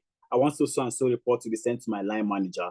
These are what data engineers build on a day-to-day basis. And of course, AWS Cloud Engineering, version control, and ChatGPT, and GitHub Copilot. So for data engineering, you are going to be learning for a period of 5 months, right? Where you learn massively in the class for 3 months, and then you intern for 2 months. Okay, the classes is on Saturdays, 4 p.m. to 7 p.m. West African time, which will translate to 8 a.m. to 11 a.m. for people in Canada and US. And on Sundays, you also get the short bite video that is going to introduce you to concepts and prepare you for the next class. Now we have these other guys, the HR analytics and the financial analytics. Remember, these are part of the jobs that are going to be in high demand. And who is the HR analyst? This is somebody that works with people data to be able to bring out insights that he or she is going to pass on to the management, right? While a financial analyst is someone that works with financial data to be able to bring out insights from the financial analysis of the company and make recommendations to the management as well. So they are all going to starting off. If you look closely, you're going to see that the first 4 classes is the same. And it's also the same thing for a data analyst, right? Which means you're going to be learning problem solving, Excel, Power BI, and SQL, right? So at this stage, what it means is that as a HR analyst, as a financial analyst, you can also work as a data analyst, right? Now, the 5th module, a data analyst is going deeper to learn more in data analysis, but you will now streamline yourself to learning. For a financial analyst, you are learning accounting fundamentals, you're learning financial analysis, financial modeling, valuation, of course, and then sensitivity and scenario analysis, and of course, ChatGPT for analysis. And then for HR person, you are learning HR analytics and performance evaluation, where you can now learn how do I perform stay interview instead of exit interview so that I can retain more people in my company. And of course, HR analysis and dashboarding, collaboration and report automation, building your case and creating action, and of course, ChatGPT for analytics. So for the both course, it's for a 4-month period, right? So you're going to be learning for 4 months, 3 months immersively in the classroom, and then 1 month you get to intern and work on other real life projects. The classes, they are on Saturdays, 11 a.m. to 2 p.m. morning, that's West African time, and then in the evening, 6 p.m. to 9 p.m. West African time. Then on Sundays, you also get a short bite video that will introduce you to concept. Then you have the Scrum Master. I know someone mentioned something relating to no code area. So Scrum Master, we refer to it as the no code aspect of tech, right? What they do basically is that they serve as facilitators and coach for a team that works on any project, right? So they are the people that make sure that that exact project is going well using Scrum methodologies. For example, they want to build a mobile app. So first of all, first thing they have to do is they have to identify what do we need to build this mobile app, right? And when they identify it, possibly let's start with, we need profile creation, and that profile creation, they throw it into the product backlog. We need account upgrade, they throw it into the backlog, what we call product backlog. This is just like you want to cook jollof rice, and then what are the ingredients that you need to cook jollof rice? You need oil, you need, I don't know how to cook very well, so I don't know. You need oil, you need onion, you need pepper, you need water, you need rice. So these are things you're going to put in the product backlog, and then you are picking it one after the other and putting in the pots, which is like you now picking your product, possibly you're picking profile creation and putting it into your sprint. And then inside that sprint, you're now saying, okay, we need to work on username. How do we create username? We need to work on password. How do you create password? What's the acceptance criteria to show that all these things are fully built, right? So you are going to be taught this using Jira for tracking projects and deliverables, of course. And you are going to be able to track what everybody's doing and be fully accountable. After sprints, are you moving it to production? Are you classifying it as done? Are you classifying it as ongoing? And so on and so forth. So you're going to be starting with introduction to Scrum. And of course, you learn the Scrum team, artifacts, and ceremonies, which is basically your daily Scrum. That every day you are coming to the you are coming to your office. You are having a daily Scrum with your team of Scrum members. Okay, hi developer, what were you able to do yesterday? Developer will say, okay, I was able to develop the username, but while I was doing it, I had confusion whether the number of usernames I should allow. Should I allow people to have username that spans above 25 characters, or do I have to limit it to 8? And then the team is now going to say, okay, we need to limit it possibly 20 characters. And then you've removed that blocker, which means the developer will have what to work on and continue. Then this is how they do daily Scrum, the Scrum team, the artifacts, and the ceremonies that is involved. And then we have the increments and sprint backlog, where you have put your ingredients in a bag, right? And you're now picking it individually and putting it to sprint. Sprint is like, okay, this is the current sprint that we are having, which means this is what you guys are building currently or what you guys are optimizing. We have the sprint retrospective.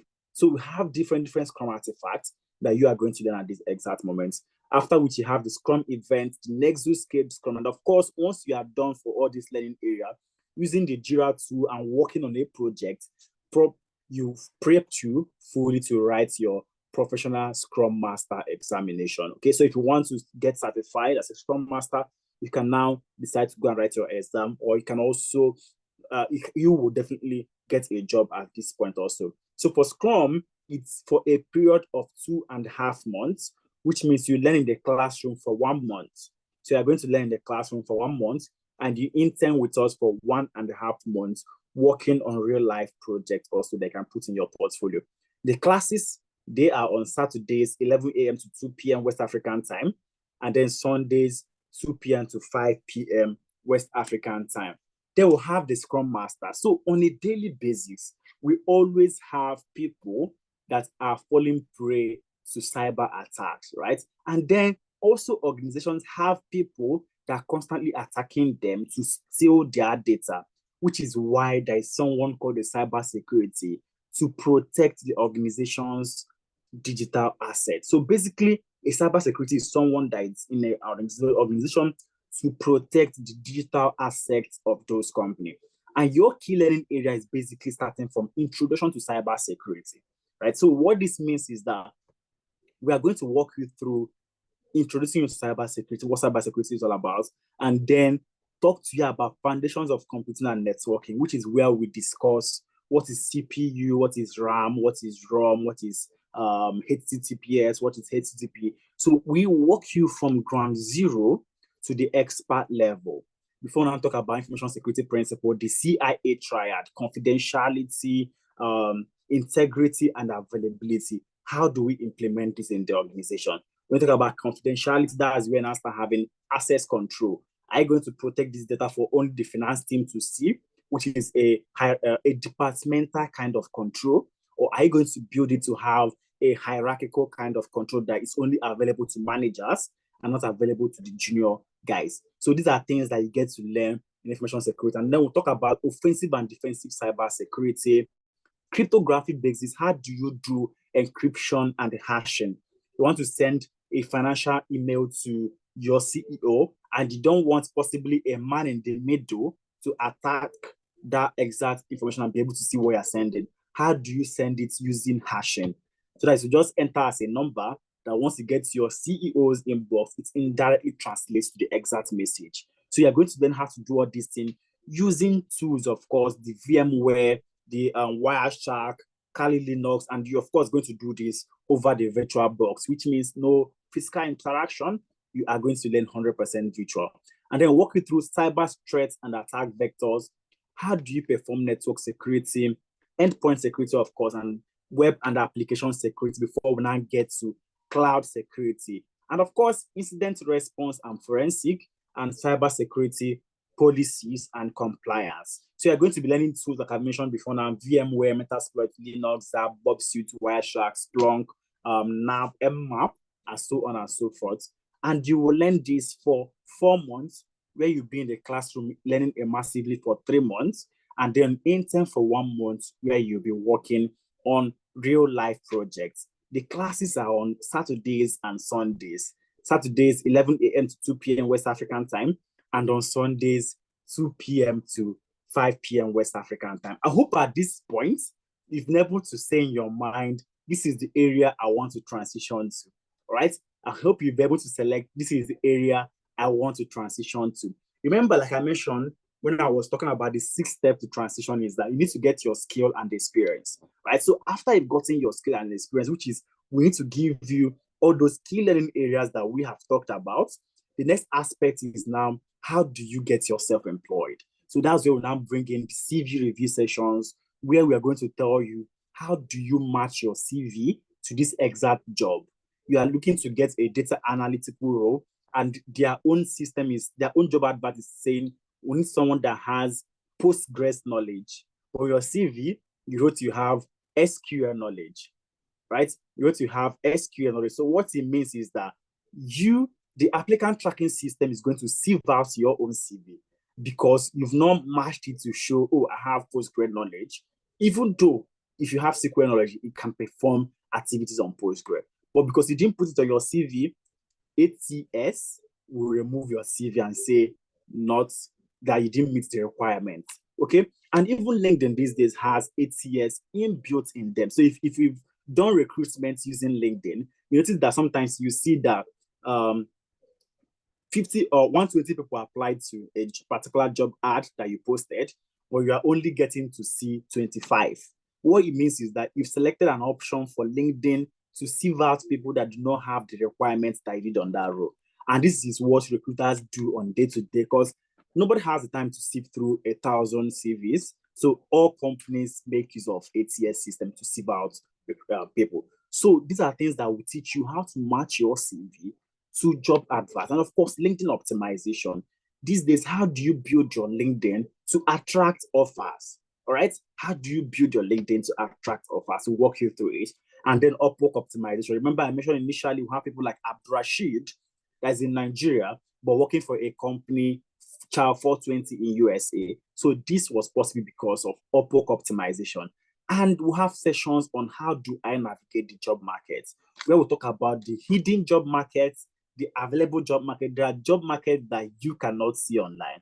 We are going to walk you through this because we bring in experts from the industries into our classes to speak to people on this area. And of course, we prep you for job interviews, which means at any point you get any job invites, we bring our team together. You simply book for job interview preparation in your Google Classroom or your LMS system, and we come together and prep you using the sit and start approach. How do you use the sit and start approach to answer the question of tell me about yourself, or to answer situation-based question that you need to approach using a framework?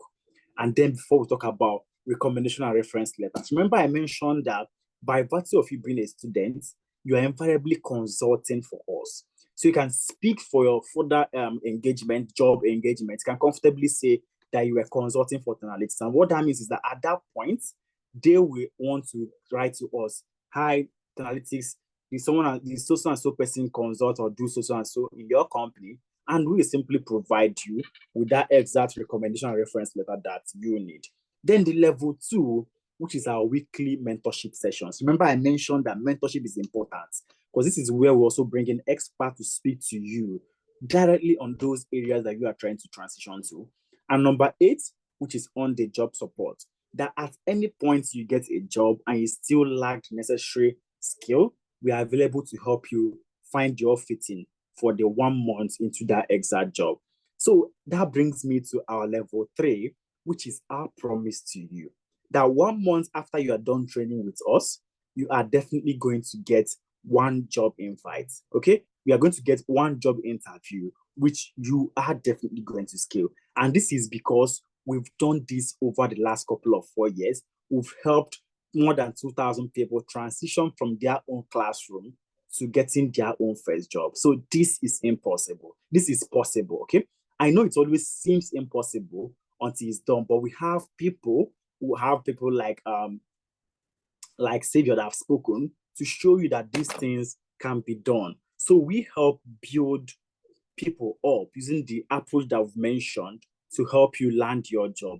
We also have other testimonials here, which I am telling you to make sure that you fill the attendance form so that when you get the slide, you can comfortably go through it and watch all the videos and all the recordings there so they can hear from the horse's mouth. Someone like Ikmat was able to transition from being a stay-at-home mom. I'll still play her video before we are done. A stay-at-home mom to landing 2 job offers in UK that she now has to select, okay, this is where I want to be, right? You can do it. So if she was able to transition from stay-at-home mom, because that's how she refers herself to becoming a fully sponsored person in UK, you also can do all those things. We'll have Bala transition from being an accountant to a data analyst and currently works with a financial giant in the UK. Olubemi was a banker and he transitioned into a business analyst role in Canada. Michael landed his first role in tech as a sales engineer in a software company in UK. And that's after he completed his data engineering program with us as well. We have Muidemu, is also in UK with BBX, working remotely for them. Now we have our next cohort starting July 6th. That should be in a couple of weeks' time. It's starting on July 6th. And remember, like Daniel mentioned at the beginning of the class, we have an amazing offer for you. By virtue of you being on this call to this exact moment, we have a 20% discount for you.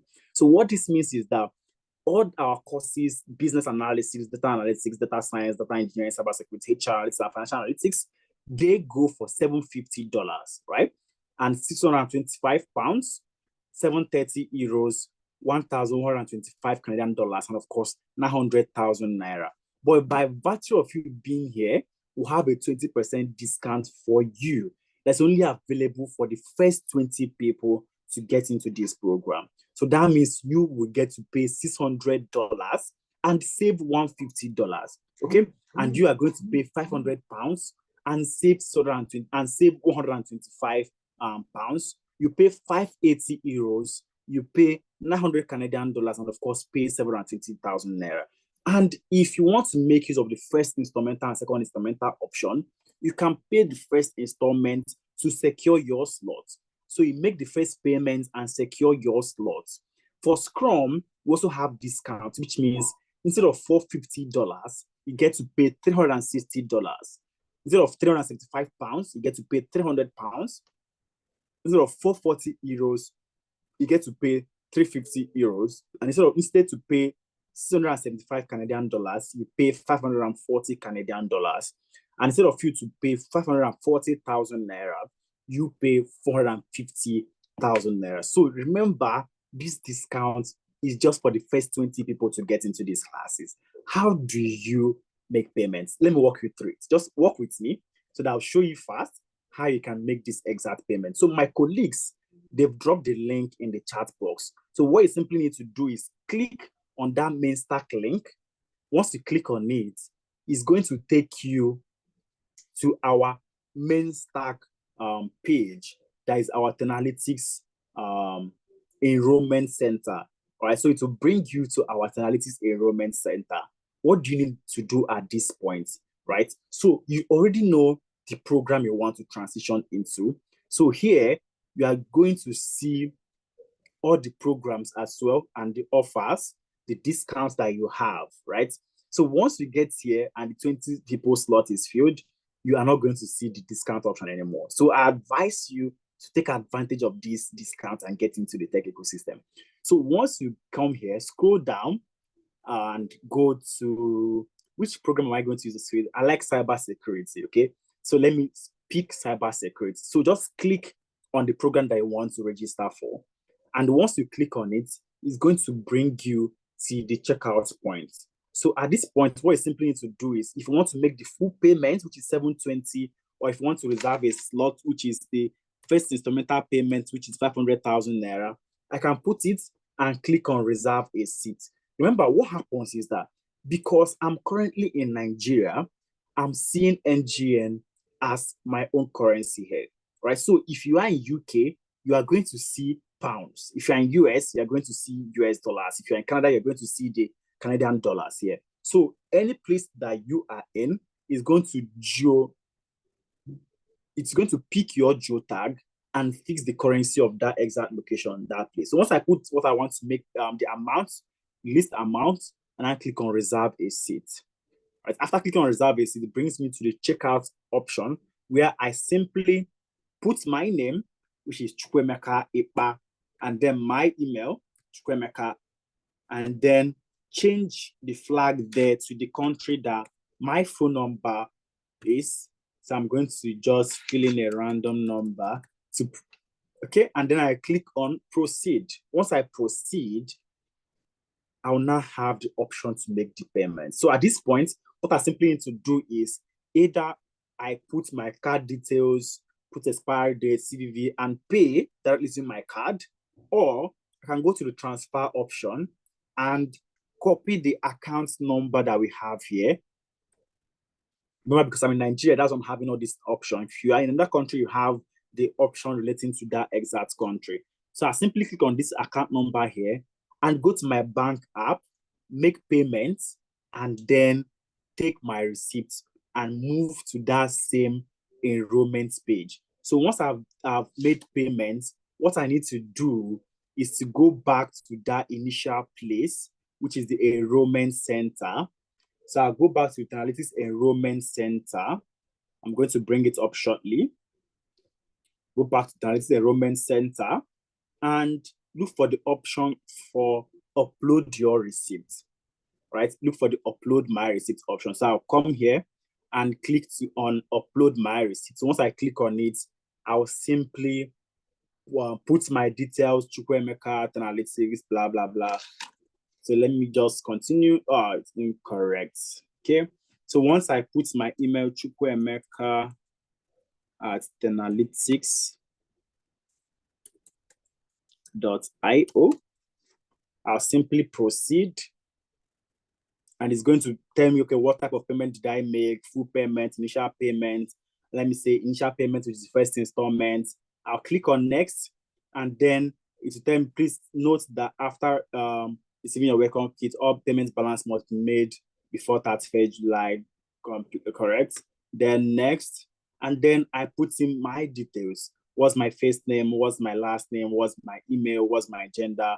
So all these things for us to possibly get to know you and, you know, possibly get the necessary data that we need to bring you to class. And after it, once I click on next, I will now have the option to, okay, let me just keep going. Let me just keep going. A Gmail address, which is still chukwuemeka@gmail.com. And then my gender, which is male, I will now next. And then at this point, I have to, you know, read the terms and condition. Yes, yeah, conclude, next. So basically, you are just filling your details. When did you make payments? You fill in, you now upload your receipt and your mode of payments, next, and so on and so forth. So at a point, it would ask you, when do you want to start and which program did you make payments for? So that's where you now select that you make payment for cybersecurity. And then when do you want to start? You now click that you want to start on the 6th of July. If you do not want to start 6th of July, we have also option for you to select that you want to start in August. Right? So what we've done is that we want it to be possible for people to lock down the exact pricing for a futuristic action. Okay, so what that means is that you get to make your payments for July classes and defer for 1 month to start in August. So even if by August that the pricing goes back to 900,000, you are already secured, right? I don't know if that makes sense to someone. So even if we get to August and the pricing have changed, you've already secured your own option when the price was down. This is just like just trade. If you trade crypto, where you get to be able to buy things at the lower price for a futuristic time. So this is basically how you get to come into the tech ecosystem. Remember, the most important thing that you are taking out for is the value. The value, because recruiters are looking for skill and experience, and that is what we are offering you. Skill and experience to fill that exact gap before you start application, which definitely will trigger to you landing a job. Remember, the discount is for the first 20 people, so try as much as possible to get into tech using the discount option. Okay, so I'll be taking questions at this point. So if you have any question, you can drop it in the chat box, or you can use the raise hand icon and I will call you up to speak to me, right? So you can type it in the chat box, or you can use the raise hand icon and I'll ask you to speak. Do you take credit card? Of course. Ladies ask me whether I will take credit card. Of course, using that same link, you can use the credit card option to make your payments. If I reside in USA, can I pay with Naira? Of course. So my colleague have dropped the email, the details of what you need to do if you want to make that exact payment. So there's a transfer account number there also for you to use. Okay.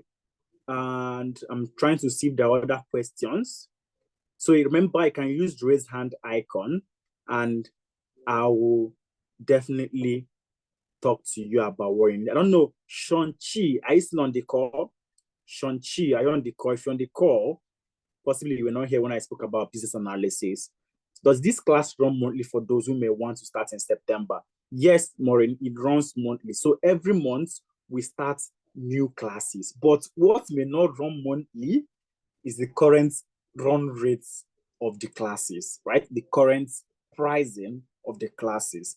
There is tendency that by September, you don't know how the economy is going to look like. So it might go up, and at that point, it will be harder or, you know, very, very pricey for you. When I did my training, if I tell you the amount I paid, it's very, very ludicrous because that was way back in 2014, 2015. So it was way, way very low. But now it is it is coming up on a larger scale. So I would advise you, Maureen, to lock down the pricing now, and you can now defer to when you want to come into class. That makes more sense for you. Please, I just joined today. Okay. David, do you accept crypto? Amazing question, David, whether we accept crypto. At the moment, we do not, but I mean, there's always room for growth. We're a tech company. So what I would advise you is my colleague, they are going to drop the finance@analytics.io email where you can send your request to them directly, whether the transaction can be conducted using cryptocurrency. Well, at the moment, we do not, because we've not really, partitioned to how much BTC will charge you, or how much Ethereum or Notcoin that's making wave that we are going to charge you. But I'm sure if you send an email to finance@analytics.io, maybe something can be arranged to respect to that. Okay, Shang-Chi, you are still here. Okay, fantastic. So what I'm going to do is I'm going to quickly run you through who a business analyst is, right? So a business analyst sort of is an intermediate guy that serves between the non-technical team and the technical guys. So it's the person that is going to translate what the stakeholder requirements for a product is to the technical guys. Possibly you want to build an app, or you want to build your core banking system. So you've met your CFO. Hi, hello, chief. What would you like us to put in this core banking system for your own team? And after the CFO has given you the data, you meet the COO. COO will also give. So this is you performing elicitation, requirement fundamentals, trying to get the requirements from them. And that's the role of a business analyst. But before you get into the core business analytical roles, we'll first of all walk you through Excel, Power BI, and SQL, right? Excel for analysis, Power BI for visualization, SQL for database analysis also. So what this means is that you on your own can function as a data business analyst, right? You can function as a data business analyst. You can decide to use that first three skills that you've learned to tilt towards the data analytical function, right? And then after it now move to process mapping, where you learn how do I record all the touch points that exist in the company, all the processes that we have, how do I optimize it? So that's where you now start saying, okay, let me look at this exact process of, a fashion industry. They first of all do market survey, that's one touch point, then come back, gather user requirements where customer gets to come and be measured, and then they now push the measurement to design. From design, it gets to test, where the customer comes back to test the clothes, whether it's fitting, and then they push to production if it's fine. If it's not fine, they push it back to design. So this is, you've mapped out all the touch points. Now, what do you need to add or remove to make it more seamless? You can decide, okay, after 2 months period, going to market is no more required because the market standards remains the same after that period, which means you are now starting your process from gather your user requirements, push to design, push to to production, and then sales. So this is process mapping. And of course, you get to know how do I perform project initiation planning, because you're going to be working on tons of projects. Then Agile and Scrum for projects. Basically, project management is divided into two: Waterfall and the Agile methodology. Waterfall talking about the traditional means of project management, while Agile talks about the modern means.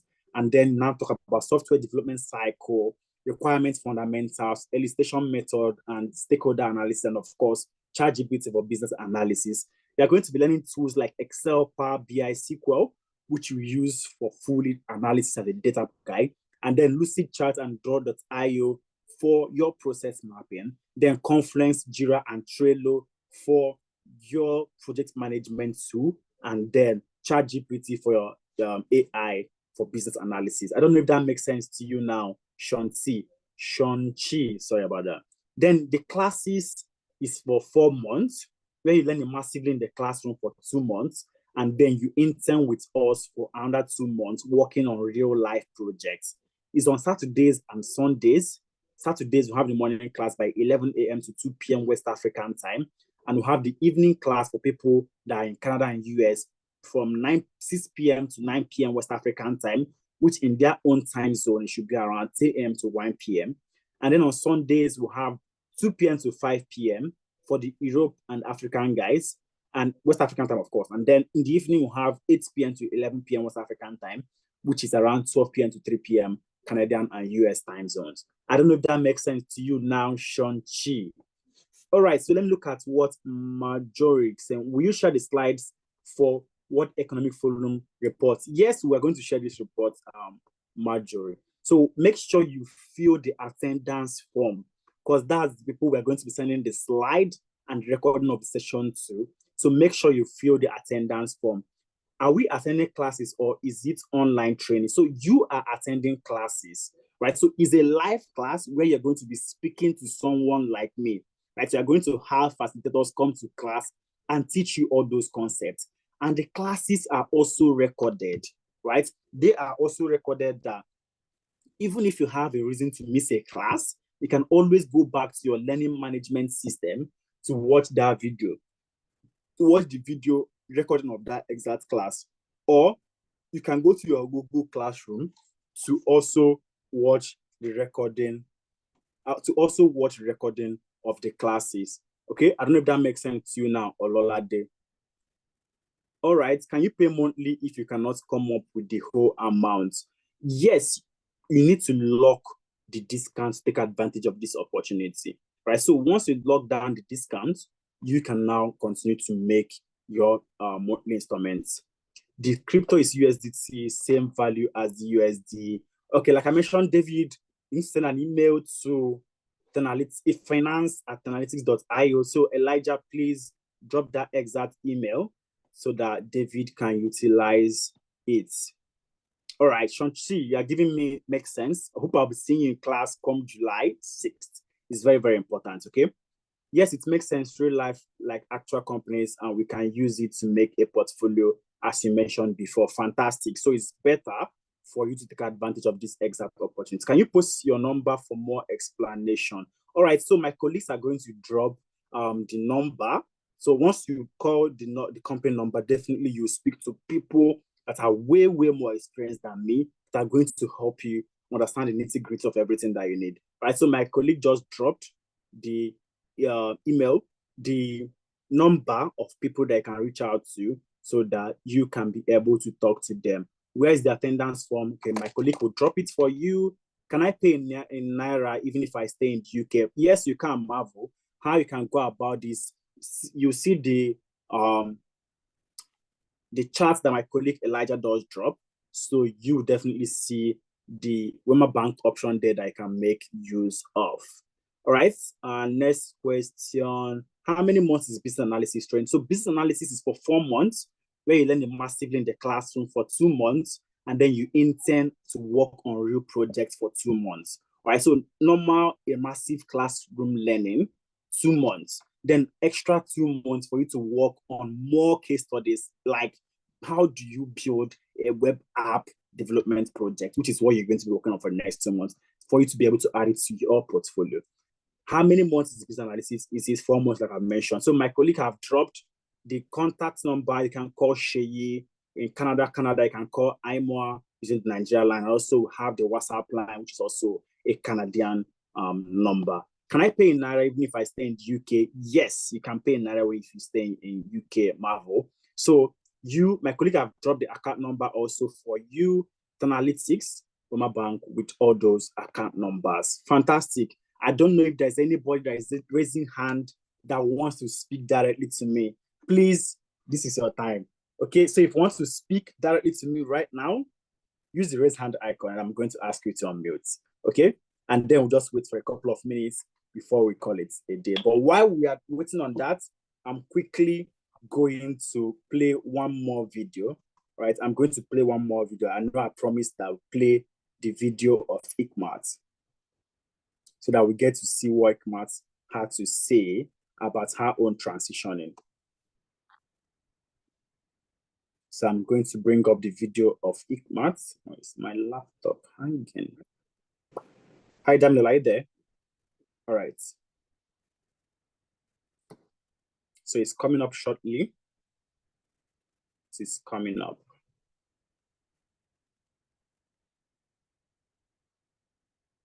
4 different hacks that you could implement today to get more followers on Instagram without posting more. In fact, this creator right here just used these.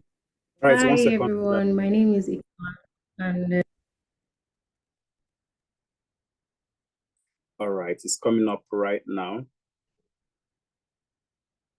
Why you also prepare your question in case you want to speak to me, or you can type it in the chat box. I was with the March cohort in Tenalytics, and joining Tenalytics has been the best decision so far.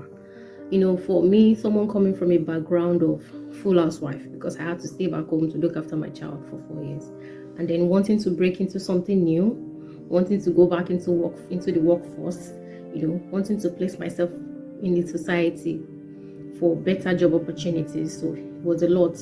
And then I'm glad that Tenalytics came along, and then they presented me with so many opportunities right in front of me, better opportunities. And then I'm glad I took it. And then also the advice of do not sell yourself short, that Effie is always saying, it is very, very valid, because place yourself right, you know, don't sell yourself short. It's a very, very, very valid advice. You know, in Tenalytics, they will hold your hands like a child, you know, through the modules. You have the opportunity to go back and study. You have the opportunity to go back and practice. You have the opportunity to ask questions.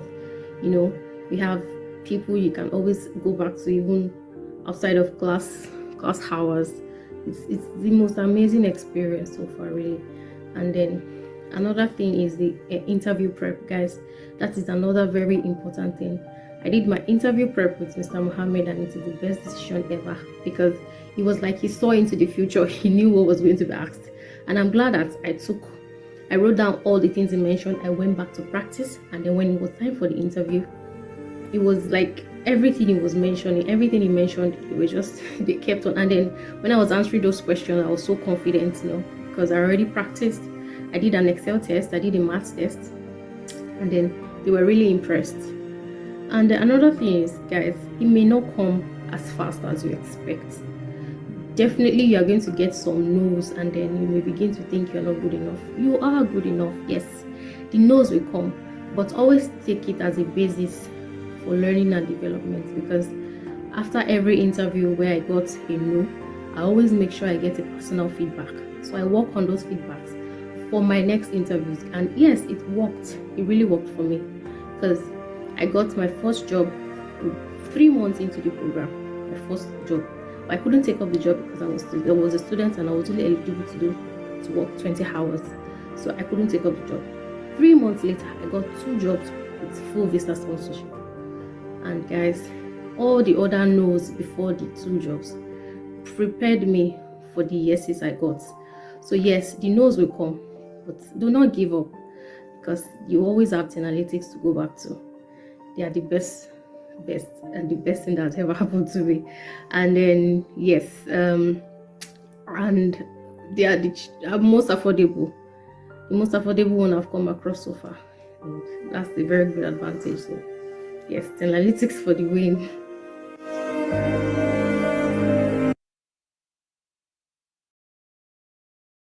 Fantastic. So we've all heard what Ikmat had to say, as how she was able to transition from being a full stay-at-home mom to getting 2 job offers in the UK. She got one while she was still a student, and she was not able to take it. What a lucky guy. Working hours restrictions in the UK. And then 1 month after she finished her program, she got 2 other offers that she now had to select the place that she wants to work in. So this can also be you. We have thousands, we have lots of success stories that you can go to our YouTube channel, and definitely you are going to see a lot of other success stories, possibly in your own area of interest, to show you that these things can be done. All right, I don't know if that's at this point, we still have any question from anyone. I can't see any hand raised, and I can't see any question in the chat box. Please, your IG and Twitter handle.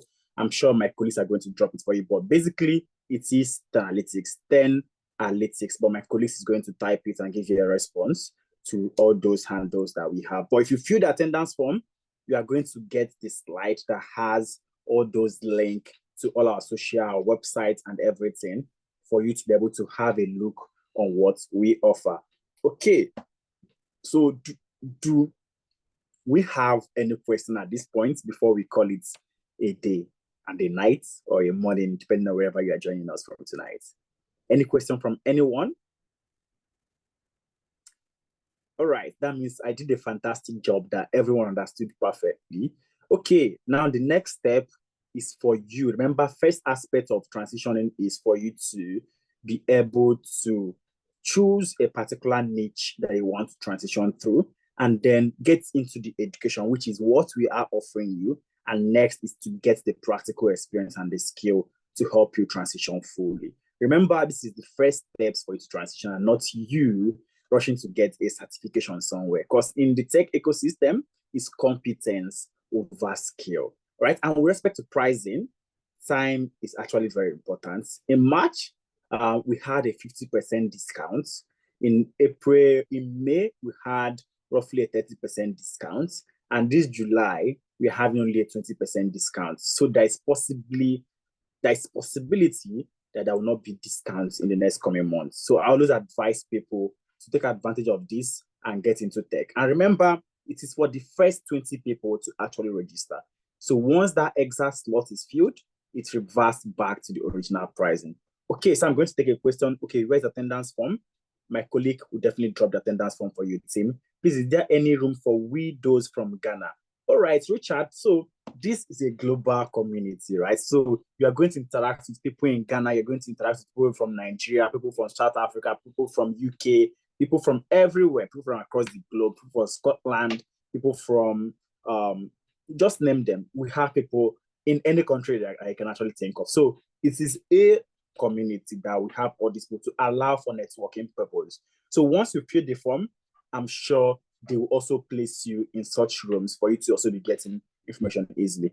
So can two niche be picked like BA and FA? So Sean, that would be hard because the programs all run at the same time. Saturdays 11 a.m. to 2 p.m. unless you can divide yourself into two, which I know is not possible, right? So what I always advise people to do is to do one and then get a job, and then you can now keep upskilling yourself by getting more opportunities in that exact area. Okay, asking if I'm in school here for business administration and management, which course is good for my profession? So we have clarity course where we take people's question personally. For example, you don't know the area of tech that you want to be in, we will take that exact question. If you fill the attendance form and select that you want to speak to a professional, we are going to arrange you to have a one-on-one session where you get to ask us all those that you want to transition and you did not make your choice. We are going to help you choose a particular niche to transition into by looking at your own background. I mean, I am in security professional, which can I pick? I mean, you already said where you are in. Just like me saying I'm a data analyst, where do I go?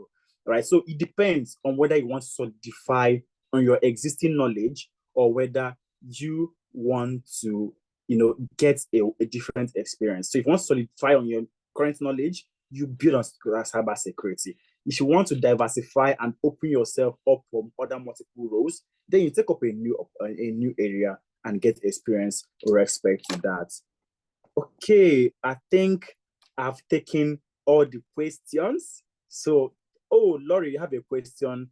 Laurie, I'm going to ask you to unmute so you can speak to us. Hi, Laurie, you have the floor. Your hand is raised. Hello, everyone. Can you hear me? Yes, I can hear you loud and clear.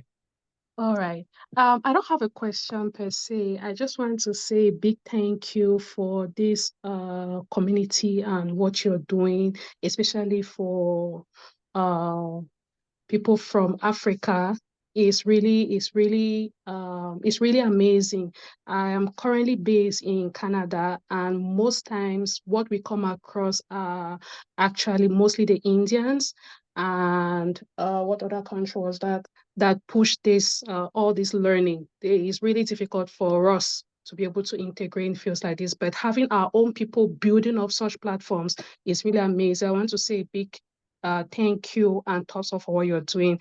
I actually joined 3 or 4 Zoom meetings already. I'm not doing it for myself. I have siblings too who are interested in entering the tech field, and I don't want them traveling to Canada or to the UK, and they have to start from menial jobs. Meanwhile, they can break into something like this and have a beautiful future for themselves. So thank you once again.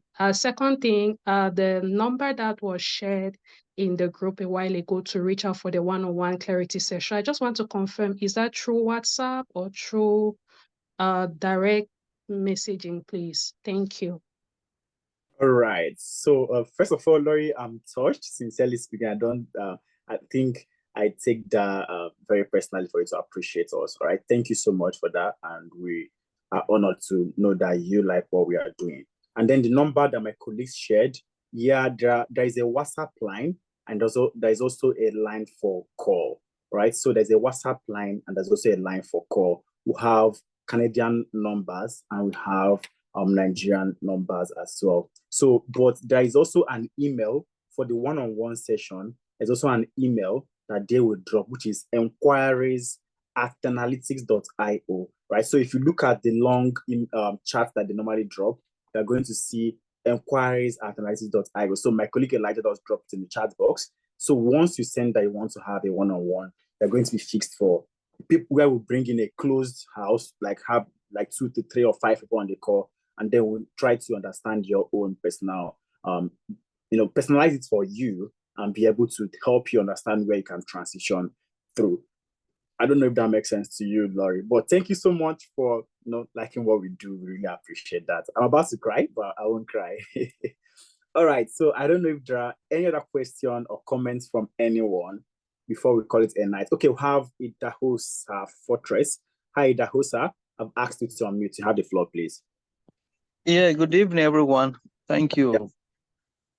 Yeah, sorry, I actually came late. I saw this notification about 2 hours ago, but I just came in and you're almost rounding up.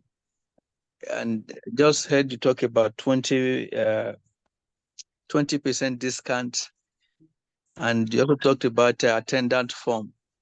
And I didn't even know your name. I didn't hear everything you said.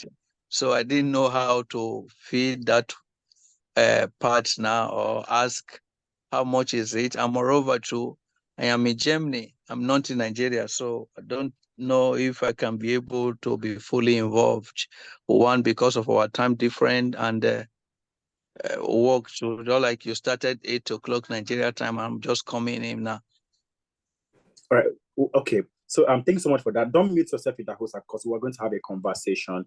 All right. So basically, what it means for depending on the course you want to transition to, we'll have some in the morning, we'll have some in the evenings to help people in different time zones to connect to this exact class. All right. Then for the pricing, anywhere that you are in, once you click on that main stack link that my colleague is dropping, it's going to take you to our main stack page where you can enroll for a program through, and it automatically picks your location and converts the currency or the amount to pay in that exact location. So once you click on that exact link, you are going to see that to convert to pounds for you to make payments to, or euros. I think in Germany it should be euros. Convert to euros.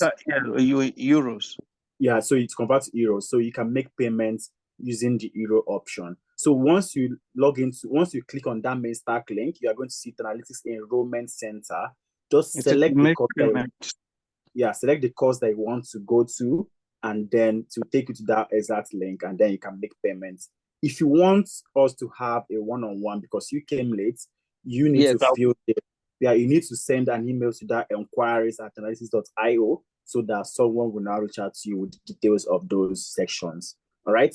But it may be hard. And also fill the attendance form, right? So I think this is the first thing. Fill the attendance form so that you get the recording of this session, right? You can now go through it before you come for that one-on-one. I think that would be best, right? Does that make sense to you, Fortress? Definitely. I'm grateful for your time and sacrifice too.